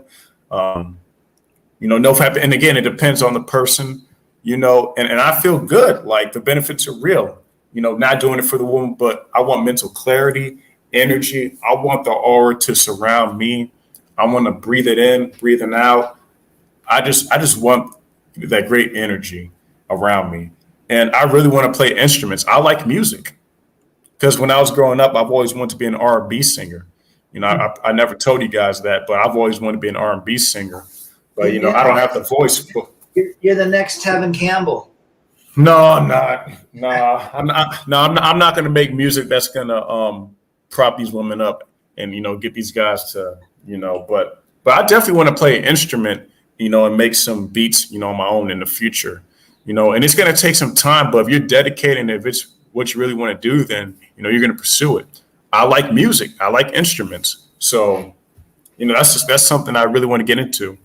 That's great you said that. I taught myself how to play guitar when I was 19, and I've never had a lesson. Taught it all. You can learn to play anything online, which is great. Looks like Timmy's out. Timmy, see you later. So the reality. Take it easy, brother.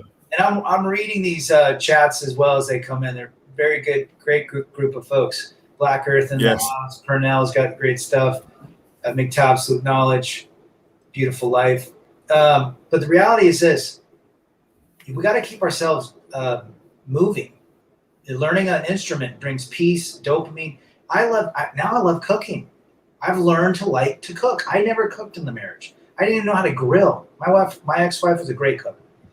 And so now I'm learning how to cook. I find enjoyment in that. Hey, I did something. I love to ride my bike, because I ride up 9 miles up 3,000 feet of elevation, and I come down and I realize I earned that. There's a dopamine rush just earning that, coming down. There's a dopamine rush when I can lift heavier weights.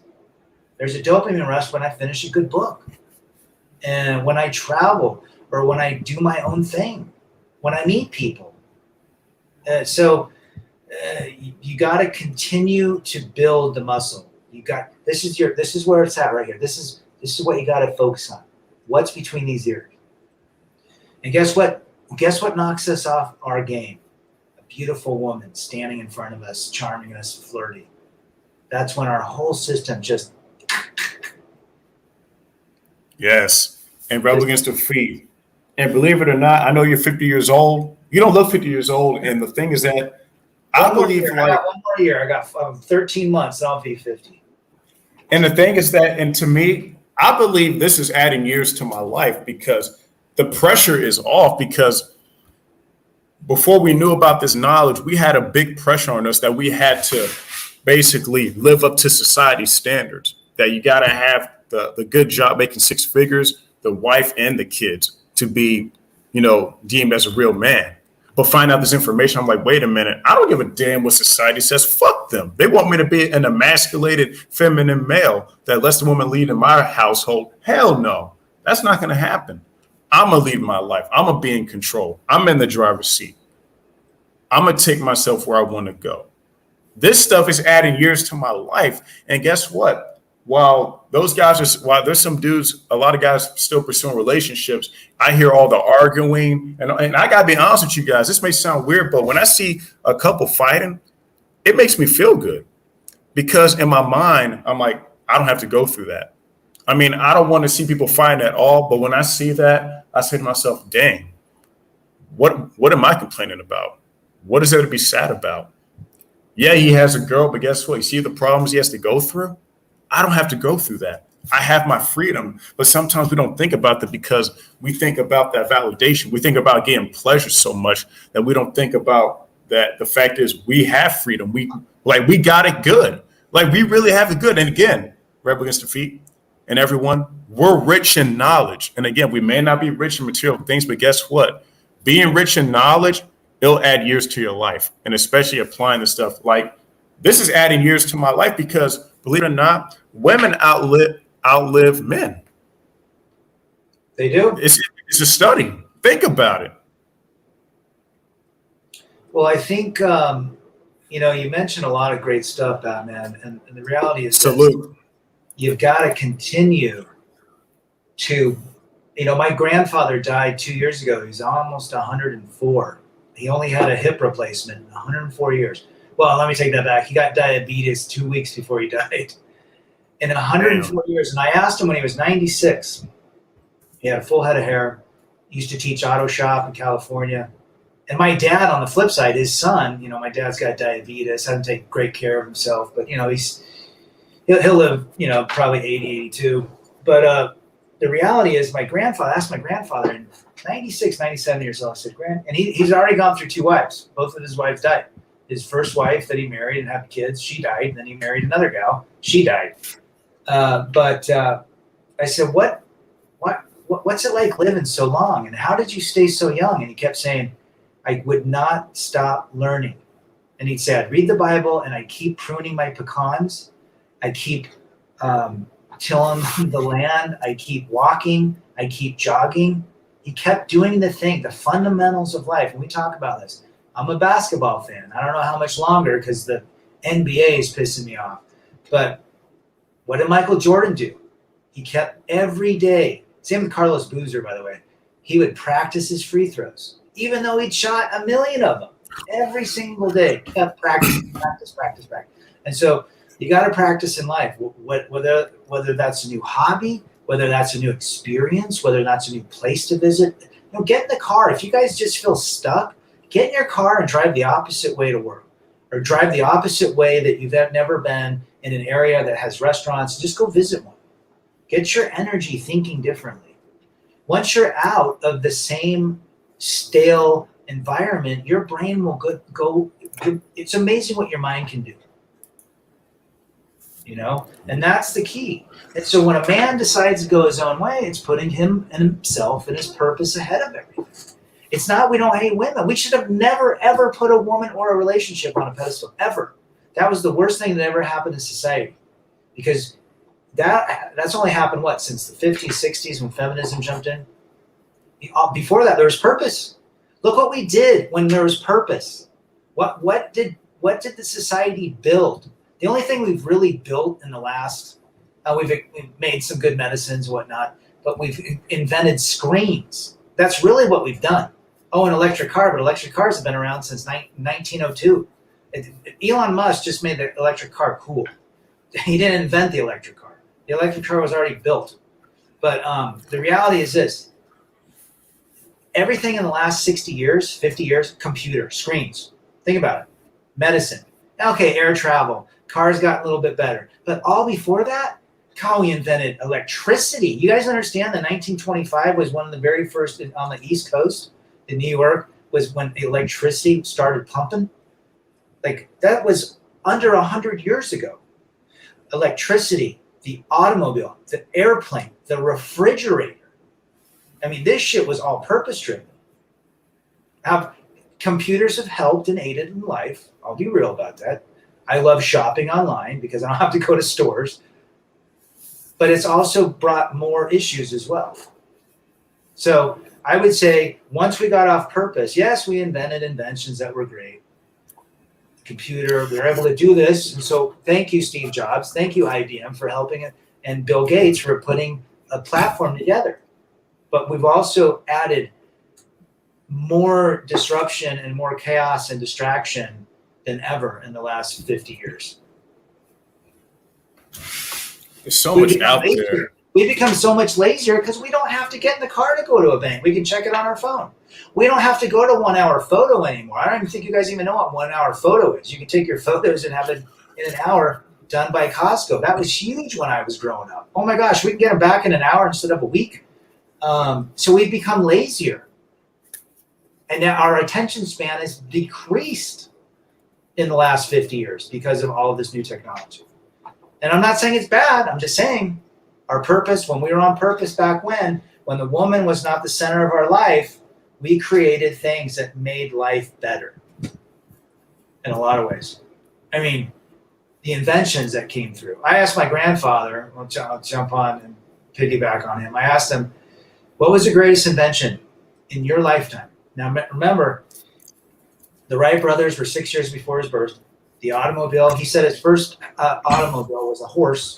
That was his first car, was a horse. He lived with no electricity, no plumbing. And you know what he told me? He said the greatest invention ever in his life was the refrigerator. Because now they didn't have to cut ice out of the pond. Now they could have medicine to cool. They could cool food. Food didn't perish like it did back in the day. The refrigerators maintained and sustained and prolonged life. And I never thought about that. I was thinking to myself, oh my gosh, I figured the computer would be the greatest thing. He didn't even know how to turn on a computer. He didn't even have a phone. He goes, no, the refrigerator changed the whole world. Changed it in Mexico. It changed it in Africa. It changed it in Europe. Every which way.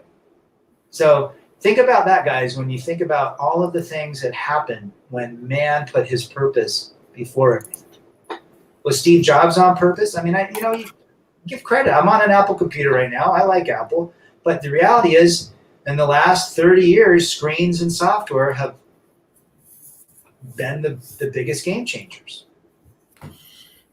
Yeah, and this person at work kind of had their own theory about anxiety and stress, was because he thinks that the regular person can't keep up with all this stuff, because it's like you really don't have to learn. It's like things are easy to access to, like you got to keep up with all this stuff because technology makes things so easier to access to. It's like you really don't even have to think. The answer is just there. Yeah. So let's look at this. Joe the philosopher. Men, I like this comment. I like all these comments, by the way. Men have the ability to be extraordinary once his mind is in the right place. Look what Mark Zuckerberg created. He created an app because he was basically an incel. He wanted to get chicks. Yeah. I don't know about you, but I don't believe in Facebook. Yeah, I'm not a big fan of him either, but yeah, he did. Hey, he did his thing. He created something with the end result being thirst. He was thirsty for peace leave. Dark reality. Shout out to you, brother. Bill Gates stole coding to make Microsoft. Gotta play dirty nowadays. He stole it from IBM. But I mean, that's the reality. Like, think about it. When you're on purpose, great things can happen. I always say this. If you took the women off the planet for 30 days, every single woman, babies to grandmothers, we would probably invent time travel. I believe we would. Now, a lot of men would be like, damn, there's no chick to have sex with. But I think guys that are really on it, though, I think we can create change and make things, better within those 30 days. Now, reverse it, leave women on this earth, just them. Oh, man, this world's going to burn. Who's going to pick up the garbage in the morning? I mean, if the toilet's fucked up, who's going to fix it? And then I want to ask you this, and, about the college jobs, right? Women shame men that are into trucking, plumbing, garbage men, HVAC, electrician. I think I said that already. All these college jobs, right? But the women don't understand that without those jobs, you wouldn't have all the stuff that you have. A lot of the stuff those college jobs make things more convenient for you. I'll say that. And it's just crazy. It was like you get judged for the job that you do. You need electricians, you need plumbers, you need garbage men to pick up your trash. Like, who else is going to do it? Women look down. You're absolutely right, Batman. If I tell any young man today, if he doesn't know what he wants to do, I would say go into HVAC, plumbing, electricity, being an electrician, doing something, learning a skill like that, because nobody wants to do it. And most of these guys that do HVAC, trucking, they're strong men. Those are the conservative. That's the backbone of civilization. The guys that go into businesses, now I sell software, but the guys that sell software, most of them engineers, they're on the liberal side. The strong men do the strong work. I'm not saying So if anyone's a software engineer, I'm not saying that they're weak, but for the most part, there's more liberalism in buildings than out in the yard. Roofers, construction guys, Yeah. cement And shout out guys, to truckers. the base. Shout out. Yeah. Those built our world. Guys that run iron, guys that lay pipe. Those are tough jobs. I mean, you ever seen what a plumber does? Plumbers are the next billionaires if they do it right, because no one wants to do that hard work. They get under houses, they get in attics, they're pulling pipes, they're fixing. It's not easy work. Nor is HVAC, nor is roof. Roofers make decent great money, but it's hard work. Who wants to do that anymore? It's easier to punch keys in a keyboard in an air-conditioned room. That's why we pay plumbers and electricians a lot of money, because that works hard as hell. Yeah, Dark Reality, shout out to you, man. Bro, women call bus drivers bums just because of his job. They make 80 to 90K a year, but they want a guy who pilots a flying saucer. Yeah, man. I'm like, think about it, ladies. You're in New York City. You're calling them bums, but guess what? They take you to work, so you don't have to walk that long. There's value in doing strong, difficult work. A man walks home at night when he's exhausted, beat up, and he knows he did something good. He knows he fixed something. He helped a family with their plumbing issues or electricity issues. He built the house so that family could stay cool and dry in the winter. There's value in doing something. Painting. There's value in drywall. There's value. My dad's a construction guy. I used to pull saws out in the summers and help my dad do baseboards and mantles and cabinets. We used to hang door. You know how hard it is to hang a door? This door right here, just to hang a door. It's a skill to hang a fucking door. So be grateful for those blue collar guys in your life because they work hard. And it's a shame that they're looked down upon because everyone wants an Elon Musk. But Elon Musk, look at him. He's been how many times has he been married? Yeah, and also the construction workers too that be out there on the roads, on the highways. I'm like, shout out to those brothers, man. They always get looked down upon. Oh yeah. And it's sad because I'm like, except for the tolls, I don't like them tolls, but they're helping making the roads like more smoother for you. Like they're building stuff for more easier access to the roads and stuff. But but society says, hey, that's what a man is supposed to do. There's no need to appreciate them for that. That's what a man is supposed to do. And women, yeah. Nobody was. No woman was roofing my roof. I didn't see any ladies on my roof. 3 stories up. I didn't see. I doubt if any lady even built the house. Maybe there was one, but I'm assuming no. The trades industry is predominantly 99.9% men. It's the women that get in that think they want to compete with men, which is fine. Let them do it. I say let the women go to the NFL. They'll see how fast and hard the NFL guys hit. I think the WNBA should merge with the NBA. Yeah. Why not? It's already going that way because a lot of these guys are turning divas. We can get all political, but geez, with these NBA athletes, LeBron all acting like he's Malcolm X or whoever the hell he is, and he's living in Calabasas in a multi-million-dollar home next to multi-million-dollar white businessmen. So he can say all he wants, but all I want to see him do is do 360 dunks and shoot the basketball. Yeah. Dark Realities, the infrastructure was built by construction worker, but these women called them Bob the Builder. Damn. WNBA. Shout out to Beautiful Life. I'm running around while listening. I'm in my car. But that's the reality. I mean, that's where we're at, Batman. I mean, so in the end, we'll jump off here. We decide what our life is going to be. We choose our life. We choose how we're the director, producer, executive producer, and star actor in our life. And if we allow anybody else to jump in and take that role and put them on a pedestal, we suffer. It's as simple as that. Simple as that. Yeah, you're right, Good, man. brother. It's been good. Let's do it again. Yeah, man. And for our outro, man. Yeah, we definitely got to do this again. Rebel Against Defeat. I really appreciate you coming on, and I really appreciate everyone that's watching in the chat. This was a really good live stream. 3 hours, man. We were speaking a lot of facts, and you guys were speaking a lot of truth in the panel too. And I always believe in the Bible, man. Iron sharpens iron. You know, we're making each other stronger. You know, we're holding each other accountable. We're learning from one another, no matter what age group. No matter what part of life that we're in, we're learning from one another. And this is amazing.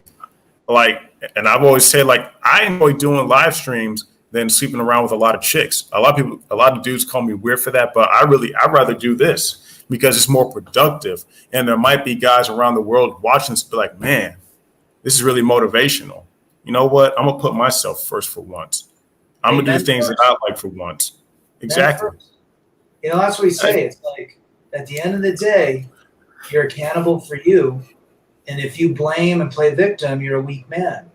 If you take ownership and accountability, I'm an expert in my life. I've been through hell. I've sent those days. I chased. I try to save. I've been rejected. I know what guys have gone through because I've been through it.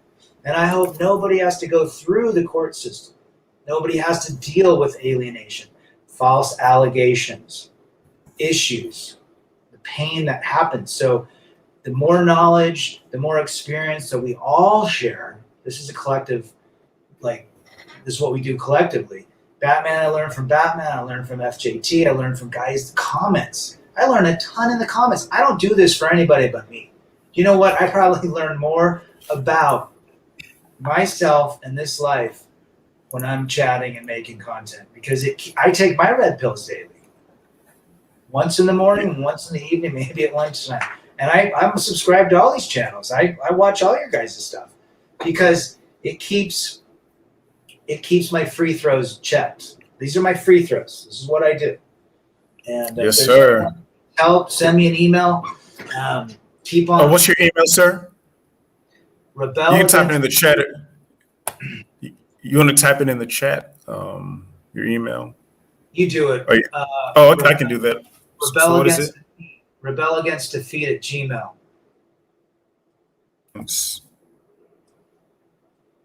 And just men first, chase purpose. We have to remember that we decided at one time. Correct. That's it. We decided that we were going to put a woman center to our lives, and eventually we suffered. So why not? Why not get a better return on investment? Yeah, you're right about that. But it's up to the men. Again, choice. Again, fellas, we all have a choice, whether we want to put ourselves first or not. It's pretty simple. It's not rocket science, and what's your quote, Rebel Against Defeat? Chase excellence. Chase excellence, masculinity, men first. Damn right. Say it again one time. Chase excellence, masculinity, men first, and rebel against defeat. Don't let defeat get you down. Yeah, and subscribe to his channel. And Joe the Philosopher, I'm not going to blow up. We're all going to blow up. All of us are. We're all going to explode, man, into great things. But, and guess what, fellas? Knowing this information, it's like being a sinner, right? Rebel Against Defeat. We're all sinners, right?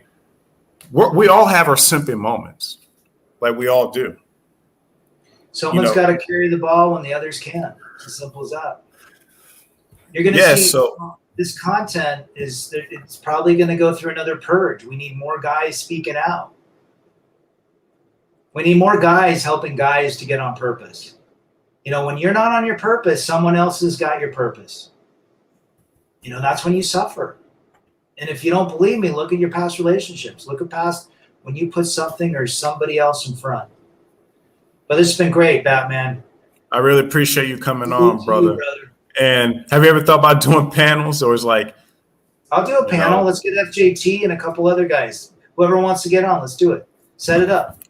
Hey, whenever you're available, I'll probably get and guess what, fellas? I'm looking at the streamer. Since I have the basic version, I only have like 6 hours left. So I'll probably have like 3 hours left before I'm done for the month. So I'll probably take like a week off, from doing streams. I've been doing a lot of streams and doing a lot of interviews with people. And honestly, Rebel Against Defeat, I'll do an interview with anybody that doesn't, really make content. I really don't mind. I just want to hear a man's story, and that's what it's really about. Get some of the guys from Europe on just to hear what Europe is like. And oh yes, I'll make myself available anytime. So let's figure out some folks we could throw something together with. And if anybody wants to, shoot me or Batman an email, and let's put something together. Let's keep moving the content and the information and the experience. I'm out, my brother. All right, take it easy. All right, ciao. Peace. I really want to say thank you to all you guys. I'm going to take my ass to bed. I'm sleeping. I really appreciate you guys coming. Till next time, God bless y'all. Take it easy and peace.